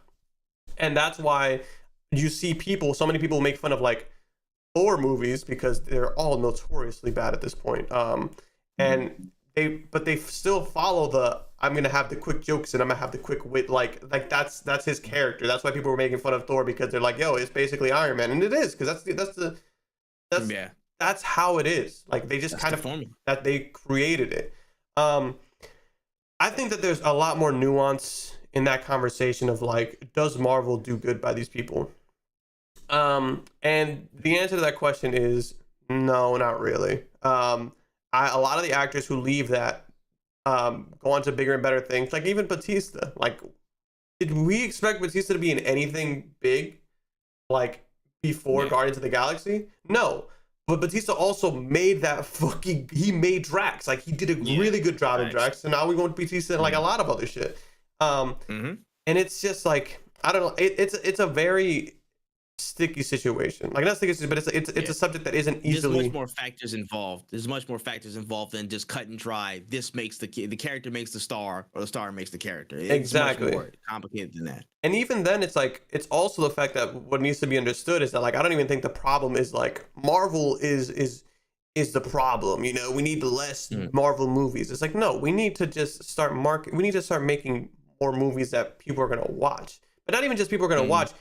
It's just like going to the movies isn't something easily done anymore. You have to go spend $10-15. I feel like last time I went, we spent $13 each just for the seats. Concessions, fucking outrageous. And a lot of the reasons that like all these things are expensive, like movie tickets, a lot of the money from movie tickets don't even go to the theater themselves. That just goes to like the money that they had to pay to get this movie in here. Like Disney is. Like when Disney fees. Yeah, like when they want to have a Star Wars movie in that theater, you have to pay a certain amount of money. You have to show it a certain amount of times in a certain amount of theaters. Like there's like so much that goes into it that the whole ordeal is expensive. I don't want to fucking pay all this money to go go watch this movie. And knowing that like these $13 that I just spent aren't even going to the theater, it's going to the movie thing itself. It's insane. And it's hard for me to want to go watch a new movie that I've never heard of or anything like else because I just don't have the fucking money for it. Like it's just expensive as shit. And I want to say it's going to get better, but it's really not. So I don't think that the problem is Marvel isn't making enough stars. I just think that the movie industry in of itself isn't taking enough chances and isn't putting enough out there for people to want to go back to the movies. And it's expensive. Like there's just so many other factors to this. But in short, you can be a star and be a Marvel character. It really just depends on how well you did your job, really. And there are some roles where you're not able to express yourself, but I do believe that there's enough examples of people who were nobodies before it and now have thriving acting careers after it. But that's the biggest issue. The biggest factor is like Tony Stark, not Tony Stark. Robert Downey Jr. is going to be known as Iron Man because every movie he did after the Iron Man movies were not that good. The only ones were like the Sherlock Holmes movies, but other than that, it is what it is. But people like Chadwick Boseman did 42. They were like, there were so many other movies that he did that were amazing. 42, 21 Bridges, Marvin's Black Bottom, like he was snapping post Black Panther. He was snapping. The list goes on, and that's the difference, is that like you get an opportunity and you gotta do something with it, or you're gonna be typecasted as like Zoe Saldana, who got typecasted into like basically the alien woman. Yeah, she was talking about it too. She was like, "Yeah, I've been in sci-fi franchises for like a decade, and I feel like I'm stuck. But you got to do something to break beyond that stuff. I mean, look at Chris Evans. Chris Evans was Captain America still. Like, again, might or might not be Captain America, whatever. But he ended up in Knives Out in between all that stuff. Yeah, he ended up in other projects besides that stuff. You know what I'm saying? So it just depends on how the actor can adapt to that and how well they can adjust. To be real, that's really what it boils down to. In the simplest terms, but of course there's so many more factors associated with what it is. But I feel like it's not a little bit of both. It's just a really complicated situation where it's contextual. It really can change from person to person. Okay, yes, kids look for that person and say, oh yes, the first association of Robert Downey Jr. is, oh, he's Iron Man. Oh, I'm going to see Iron Man, blah, blah.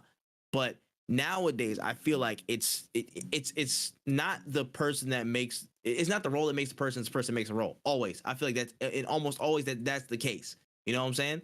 That's what really turns good performances or people that can be like replaced easily with the iconic performances. You can't separate those two entities.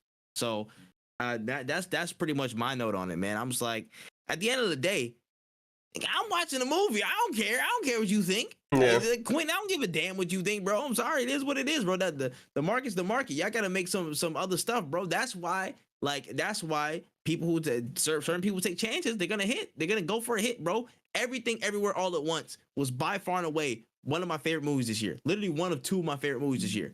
Fantastic film. Was by far and away a risk, I think, in my opinion, from anything that was done this year, any of the formulas of Marvel, the modern conception of all that stuff, and it blew everything out of the water, in my opinion. Yeah. Except for like maybe one or two films, because it took that risk and got out there. There's a lot of apprehension to take risk, of course, with the economy, with the state of how people get their money and residuals back in the movie industries now with streaming and all stuff like that. But you can't just throw everything at MCU. You know what I'm saying? And say, oh yeah, listen, they don't do this, they don't do that, they don't make stars, they kill the game, blah, blah, blah. There's only so much you can do until you can point the finger at yourself, like, hey, listen, regardless of all this stuff, we got to figure out how to make it happen and still make the art that people might want to see and take that risk instead of just fall into a format. Yeah. Another thing too is like a lot of the people who are making these complaints are millionaires. Like they have a lot of money. And I know they can get a lot of money too, because that's another thing about filmmaking is you can raise money for your film. If these people really feel like Marvel has been ruining the space, or these big companies have been ruining the space, pull the money together. Like use like Tarantino, Scorsese, get together, make a production company, and fund some movies. You know what I'm saying? Like you guys are millionaires. Facts. You have a lot of money. Facts. You guys get paid lots of money. Facts. So why not use your money and your connections to try to change the industry as a whole? But it really comes down to like I'm gonna have to start doing a lot of my own work as opposed to like letting the executives who back in the day were doing the work of like let's get all these people let's get the right people together. Now that they found their formula and shit, yeah, they're gonna cut the cost and they're gonna make shit cut and dried. It's not gonna be as different and as impactful as it was back in the day. But you're still around, man. We are all still around. I would love to watch a Tarantino, like you get together with Martin Scorsese and start putting out some more movies, because I promise you, I am also too burnt on Marvel and Star Wars and all these big franchises.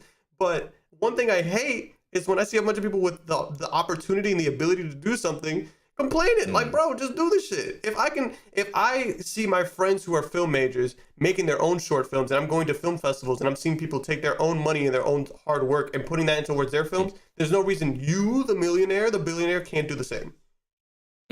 It's crazy. The complaint is going around and around, and they need to take the advice of somebody from Marvel. A certain purple alien once said, "Fine, I'll do it myself," and it just seems like they need to do that there.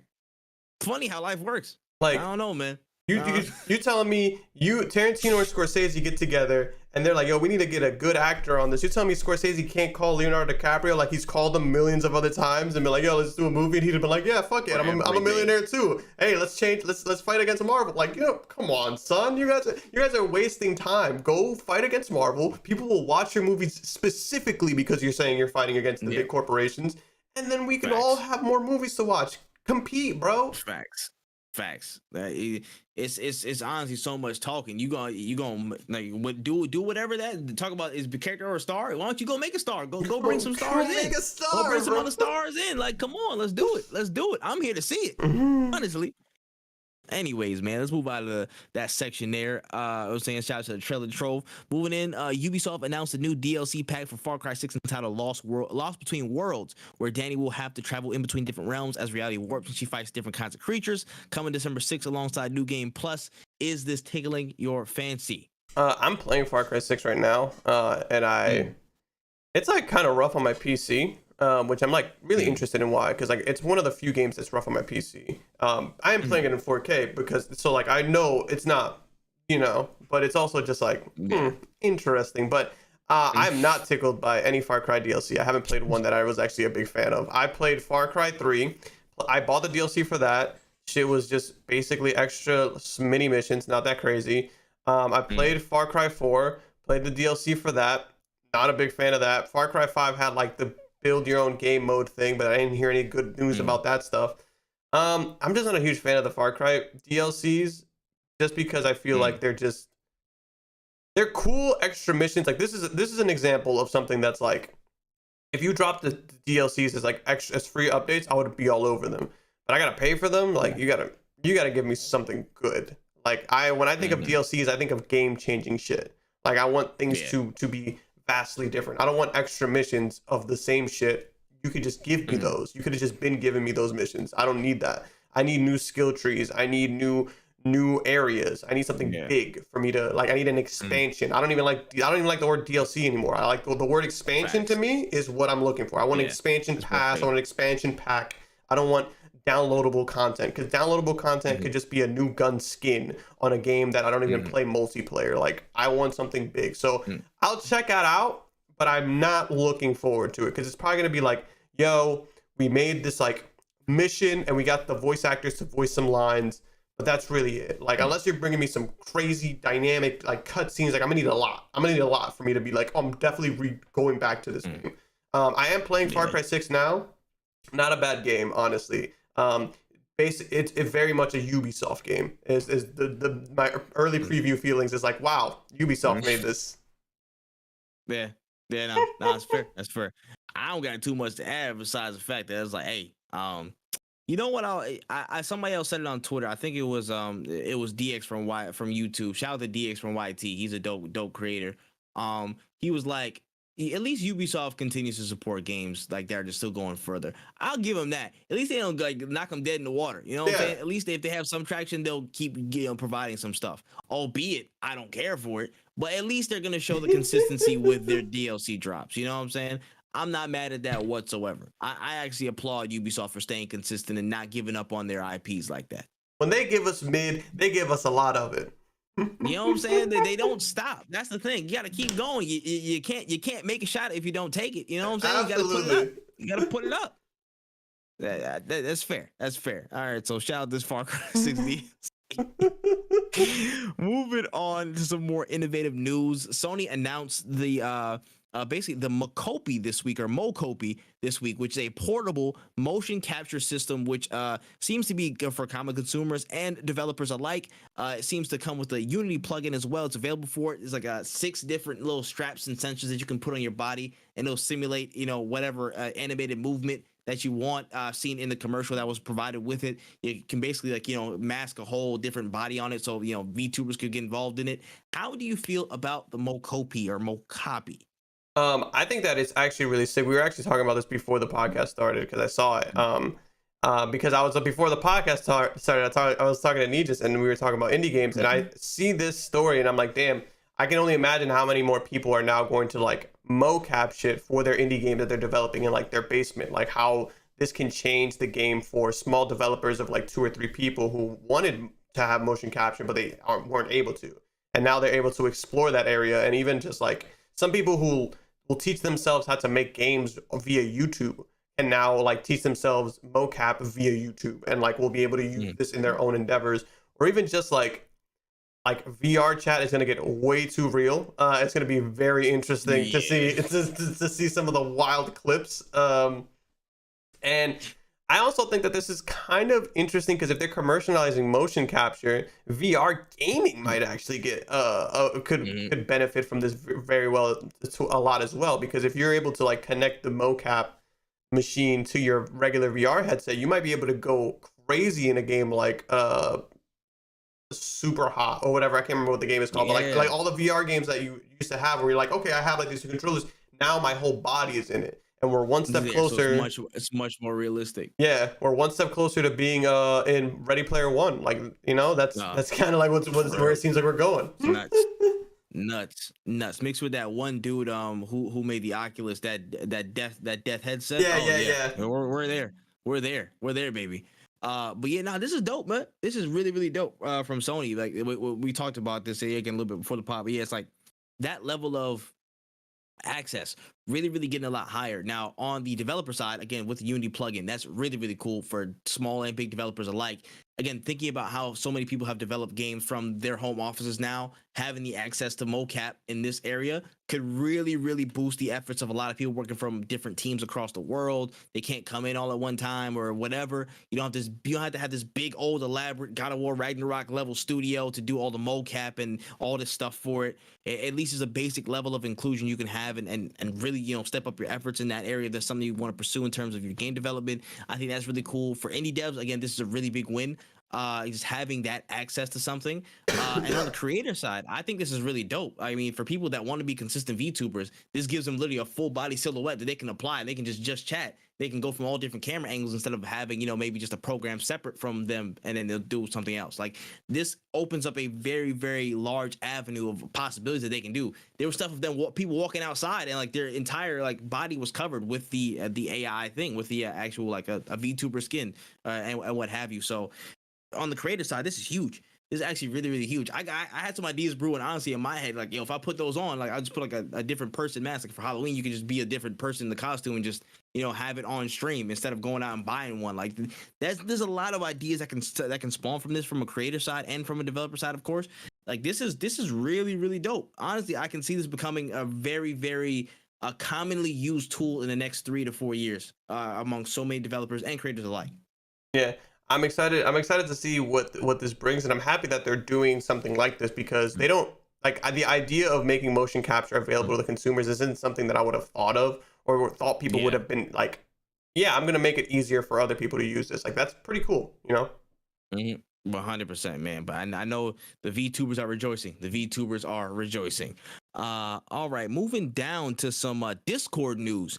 Discord's been ramping up their monetization practices in app as they have released server subscriptions, which includes a 90% split for its creators. And in addition to that, Discord streaming is starting to get incentivized in a way similar to drops on Twitch. If you stream for like a certain amount of time or whatever like that, you're gonna get some type of drops from a game. So thoughts on Discord ramping up their creator supports and monetization strategies? I think it's pretty sick personally, because like I'm on Discord all the time, right? I'm in Discords every day. I'm either in my Discord and somebody else's Discord. But the idea of like, now, hey, I want to do a stream, but I don't want to be on live on Twitch. I just kind of want to stream for the homies. I want to stream for people who like I know, or like a game similar to like, let's say I just want to play God of War on my free time. I want to play it for my friends and my fans, but I don't want to be on Twitch because that's a lot of work. I just want to play the game and talk shit.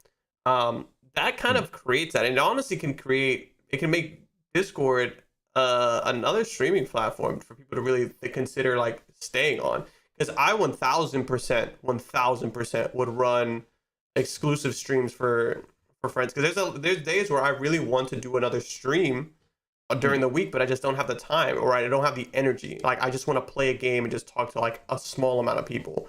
I don't want to have to like keep up the energy, keep asking the questions, doing all the extra shit. But it's like, hey, now if you come into my stream, or if you come into my stream and you become a sub, I can give you access to the Discord, and we got like special incentives now. Now it pays to $5, you get in the Discord, boom, through the coffee, you get into the Discord. Now that you're in the Discord, if you want to sub up for better quality, you can sub up for better quality. Like, it's a lot of shit you can do now. I think this is sick, and the 90% split is a slap in the face to everybody in the game right now. Like, that is literally saying we care about creators. That is nuts.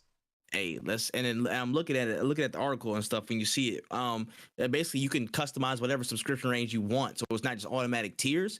It goes from $299 to $199 in price. So I mean, you can scale this to whatever you want as a creator, and again, add whatever incentives you want behind it. This kind of, if it's implemented correctly, it makes things like Patreon like really look old hat, because a lot of stuff is integrated into one spot. And you don't have to really add a recurring subscription on there to come back here. So that's a huge undercut to potentially services like Patreon and stuff like that. This sounds really, really good. I'm not gonna lie. Like a 90% split sounds glorious compared to everything else right now. And then the ability to just include and incentivize things in your own Discord as you go. This could be a really, really good option. I'm telling you, this is going to be. I think this is going to be something that is heavily considered in the next few months to I want to say 8 months. People are going to really start pushing their Discords heavy. If they haven't already, the Discord stuff is going to be pushed heavy. I need to make one. When it comes up, make sure I join my Discord. You know what I'm saying? Whenever that pops. But I'm telling you, it's going to be a really, really big swing, I think, in favor of Discord. This is going to be a sleeper one that's not going to, people aren't going to notice how big of an impact it's going to make until it's already too late. And people have been telling you, hey, get on Discord right now. So yeah. I think it's huge. If you have a Discord, even if it's a Discord with your friends, I would look into it. I'm looking at it now. I'm gonna try to go through it. So if you're already a part of my Discord, give that bread up. Shit ain't free out here. Nothing is free. No, I'm kidding. I'm definitely gonna look into it, and as long as it's something that like won't hurt my community in the long run, especially since I could choose the pricing, like that's insane. I would because I even tell my people in my community, if you're ever in a chat with me, I'm always telling people like, if you want the Discord to be better, just boost it, because I boost it and my best friend boosts it, just so that people don't have to like boost it for specific. Like I think 720p to stream in that, or to stream in 1080, you need 2 boosts. So like I pay for that because I want my community to be able to stream in my shit. But and this is also we have the podcast in my Discord because I want to have the best quality for shit. But if you're telling me that I can get everybody to pay like $1 or $2 and we could get like way better incentives or way better things, like shit, we could start paying for subscription services. We could have watch parties all the time. Like it'd be sick. I think it's an awesome idea. And I think you're onto the right track there. To be able to fuel a lot of different activities from that is also really good. Again, just in general, having a revenue stream like that with your community. If people are sub directly into the Discord, I feel like that makes the line even much clearer of where you can put those funds towards to improve the experience of the Discord in general. So I mean, that's fire. That's fire to me. I'm sorry, Discord, y'all onto something, bro. Y'all onto something. 1000%. All right, I'm gonna leave this penultimate story to you. It's time for our Overwatch correspondent. When there's a new character on the scene in Overwatch 2 named Ramatra that's coming in. There's a trailer a few days ago, actually almost a week ago. Seems to be the first tempo tank character on the roster, coming with 2 forms, an Omnic and Nemesis form. How are you feeling about Ramatra making their entrance on the scene? Talk about it, man. Looks really, really, really, really interesting. It's one of the first characters that has a 2 form thing, being able to switch between I'm going to be damage dealing from a distance and I'm going to be in your face smacking you is kind of big, because you either have dive or you have like shield heroes, or you have a little bit of a hybrid with like Reinhardt, where he has a charge so he can get in there, but he also has a shield so he can back up and back away. I think that this character is very interesting. I love the kit. I love the kit. I love the newer characters have really had really interesting kits. Outside of Sojourn, that kit is broken. Please nerf her. But the tanks have definitely had some really interesting ideas being brought into them, which is really refreshing for that game, because it feels like it hasn't had anything refreshing in a long time. The concept of their ultimate, where it's like if you're just in the vicinity, you're going to take damage from them, is crazy. But it's also something that I think about, because it's like, it does do a lot of damage to people if they're in the circle, but like, let's be honest, if you're seeing a big dude with like a big aura around him, if everybody shoots him, like realistically speaking, we might be able to kill him before he does a lot of damage. But maybe that's the whole point, is like they want to focus on you. Like it changes the game in a big way. I still think the game needs a lot of balancing. This is a cool hero. I'm happy that it's a tank. We definitely need tanks and supports in the game. Otherwise, it's just gonna die. We don't have enough. I think we definitely need, like, I feel like the next 2 characters should be supports, but I know the DPS mains are not going to be happy, so they're going to keep like filling out the roster, or maybe some reworks need to be done. But it definitely looks like a really interesting character, and I'm happy to see an Omnic in the space, because we don't really have a lot of we have like the human villains, but we don't have like the robot villains. So I'm really excited to see what Ramatra brings. Okay.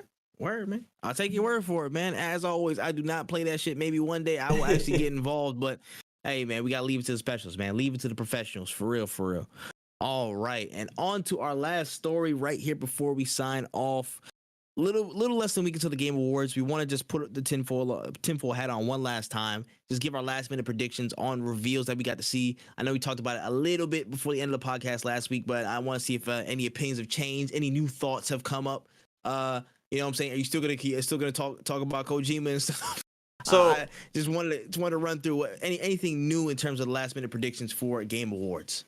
I think Kojima is still gonna announce Death Stranding 2. I hope that me saying it as many times as I have on this podcast doesn't jinx it at this point. If it's jinxed, it's jinxed, because I've said it like more times than I can count. But another prediction that I have, if we're throwing shit at the wall, big Xbox Game Pass announcement. We're gonna see Street Fighter on the Game Pass. And the reason I say this, is because Monster Hunter on the Game Pass, crazy, you know? Whoa, Monster Hunter, the whole game on Game Pass, crazy. Capcom, you mix in the Street Fighter, or you do like, or an announcement along the lines of like, Xbox is happy to be partnered with Capcom again, because remember, Capcom made Dead Rising, right? So they might announce like a Capcom like games coming to Games Pass. So they'll show off Monster Hunter, they'll show off Dead Rising. I'm trying to think of another Capcom game that I think would do really well on there. Maybe some Devil May Cry, you know? Oh, crazy! And then they're gonna be like, oh, and by the way, Street Fighter 6 is coming to Game Pass day 1 or whatever. I think it might happen. I don't know. Call me crazy, but if that happens, that's a bold prediction. And if that happens, Game Pass is up. Game Pass is up. That's crazy.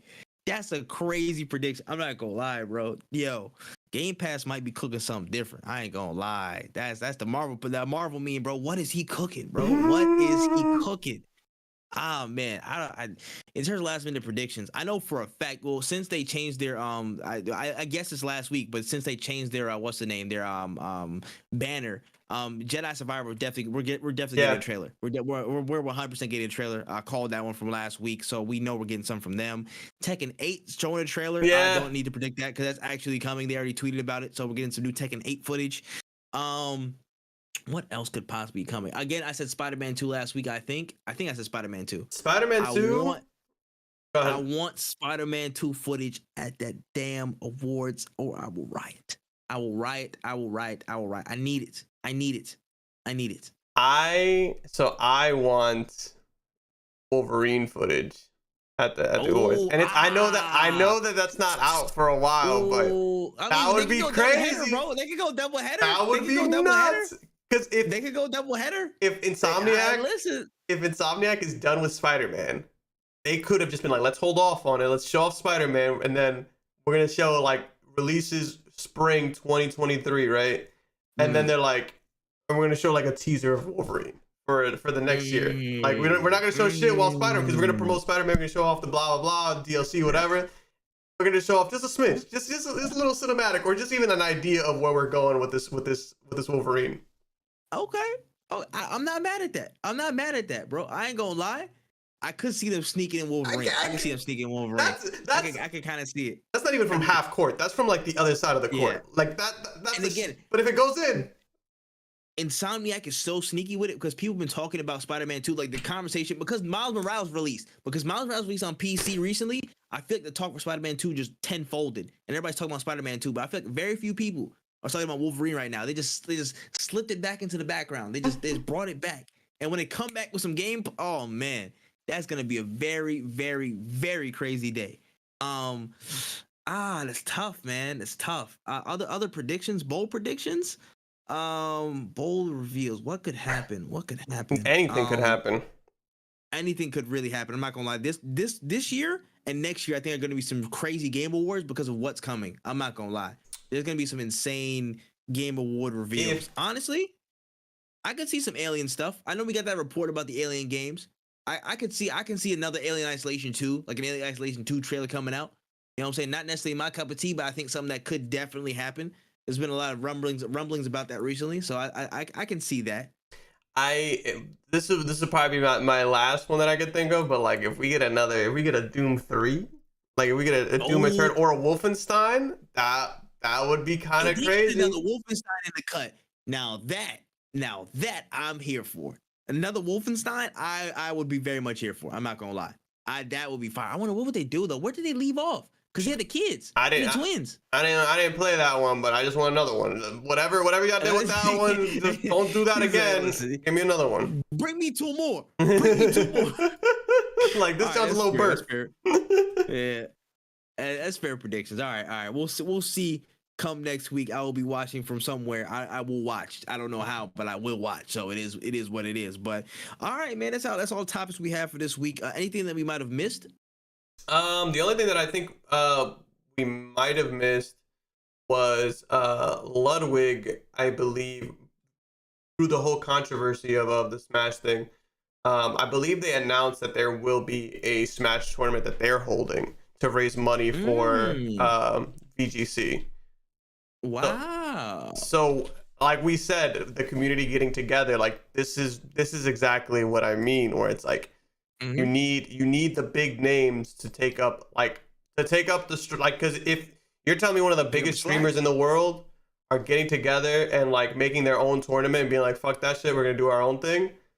Like me personally, looking at if I'm Nintendo and I got Panda as like my esports organization, I'm like, bro, how come you can't rein this shit in? Like you told let's talk, like I'm thinking of it like a drug movie. You told me to clap blah blah blah so that you can move all the work, but it's looking like blah blah blah. This dude over here who got no affiliations, untouchable, he's killing us right now. He's about to do a whole tournament, and we just shut down one that could have made us some bread because you said it was a good idea. How are we gonna shut down Ludwig? You shut down Ludwig, it's raps. It's raps for the whole thing. Nobody's pulling up to nothing because y'all getting blown up. And not even by FGC people too. That's the problem, is that the people that were affected by the Smash thing are FGC. General gaming. You'll get general gamers and Ludwig fans on your ass, and you don't want those problems. Tough. You might get hella people from out of nowhere come pull up on you, bro. That's a wrap. Like you're getting these, like Panda's getting ratioed in their own tweet. Like that's what's like, you're getting ratioed in your own tweet. And you got people out here doing events to support the people you just cut? Damn, bro. I would hate to be in your shoes, but I never would be. Because I would never ask somebody like that. No, sir. Could not be me. Couldn't be me. I'll tell you that. It's crazy. But yeah, I don't have no extra news off of my top of my head. But yes, football, European, South American, African, everything except American football. That football, the real football, is the best sport in the world. I'm sorry. The World Cup's the actual crack right now. This joint's amazing. Yeah, be fucking with that soccer. Hey, listen. Hey, man. It is what it is, man. The South Koreans doing it big out there, man. They doing us proud. Shout to the fried chicken future holders. The future fried chicken. That's crazy. The fried chicken future holders, bro. The next generation. like Boruto if it was good. Never mind. Anyways, closing notes. Thank you guys for listening. We will be back after. We're not doing it next week, right? That's gonna be like a little brief hiatus. Yeah, nah, we probably gonna have to take a relief that week because I will be gone. I'll be going on vacation from the 7th, so I will not be available. But we will pick it up right after right the week after the Game Awards. We're probably gonna do an episode early in the week to recap everything that went down, all the reveals. Probably a special episode actually because the 10th is our anniversary, our 1 year anniversary. So we'll be coming back from that. So probably somewhere maybe midweek after that, we're gonna be just having a talk about the Game Awards and just celebrating us being at a year of podcast, man. So that'll probably be the plan. Continue on though. Continue on. So that's the plan. But for the Game Awards itself, of course, we're not gonna leave you guys high and dry with the content. I will be streaming. I believe. I don't want to announce who I might have some special guests. Regardless. I don't need any guests to make that shit great, so pull up regardless. But we might have some cool names sliding through some of the homies. Definitely gonna be live streaming it. And if you guys want to make sure you catch all the reaction videos, they're gonna be going up on the YouTube. I'm gonna try to get them up on the YouTube during the show, but it might not work out that way because I definitely plan on not being. Yeah, like I plan on being as sober as I want to be. We'll see what that looks like on the 8th, but. Definitely will have those videos up on that weekend, and I got that weekend free too. So maybe you might see another stream we can sit there and discuss. But I definitely will have that stream up for you guys on Thursday. So make sure you pull up on it. Yeah, no, 100%, man. Guys, make sure you check out Wen's stream and all the coverage of the Game Awards. You do not want to miss that. It's going to be hilarious. It's going to be insightful. It's going to be possibly a sad time if Kojima does not show up for Wen. But I'm punching a monitor. It's going to be very entertaining in any case, so make sure you all tap in. And of course, you want to see that content as well as more episodes of No Cooldown Podcast. The video version, you can check out youtube.com/c/Wotaku channel. Just type in WOTAKU channel on YouTube. You can find it there. You can also find the video versions of this podcast on Spotify as well, and the rest of the versions on Apple Podcast, Google Podcast, Stitcher Radio, and Anchor. Just searching No Cooldown. That's NO space COOLDOWN, and you should find us there. We should be the first one, and if not, you should probably file a report because they are stealing our name. Check us out there. Make sure you give us 5 stars on Spotify and Apple Podcasts. That helps us get to more listeners outside of y'all. We appreciate y'all so much. Thank y'all for everything on the Spotify wraps from this week and all the listens and all the plays so far. We're literally 8 days away from 1 year of streaming this. Cannot say how happy I am and how proud I am of what we've done so far, and I can't wait to see what we do next, man. Like, next year is going to be literally insane. The ramp up is going to be crazy. We're going to have more, again, just more topics, more production value, more guests, which is something that we're also working on. So please be on the lookout and make sure you let people know, man, No Cooldown's coming for that top spot, and we will get that damn thing. So without further ado, I've been that man Trip. This has been Went Easy. This has been No Cooldown Podcast, and we are out of there.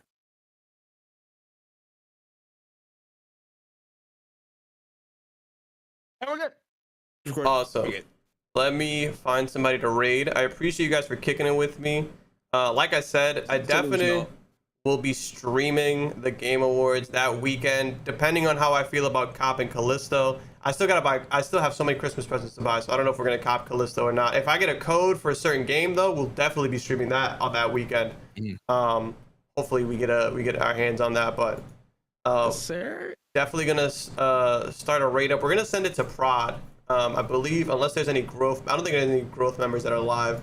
I don't think anybody's live. I was gonna say my browser's been killing me this whole stream. Everything has been super slow. Gotta get that fast internet, but I ain't got that fast internet money, baby. So we're gonna send that bad boy to Prod. I appreciate you guys. Them Discord subs, boy. Them Discord subs. Yeah, give me them Discord subs, and we can definitely get that fast internet. But I appreciate you guys for kicking it with me. We will catch you guys next time. Wotaku out.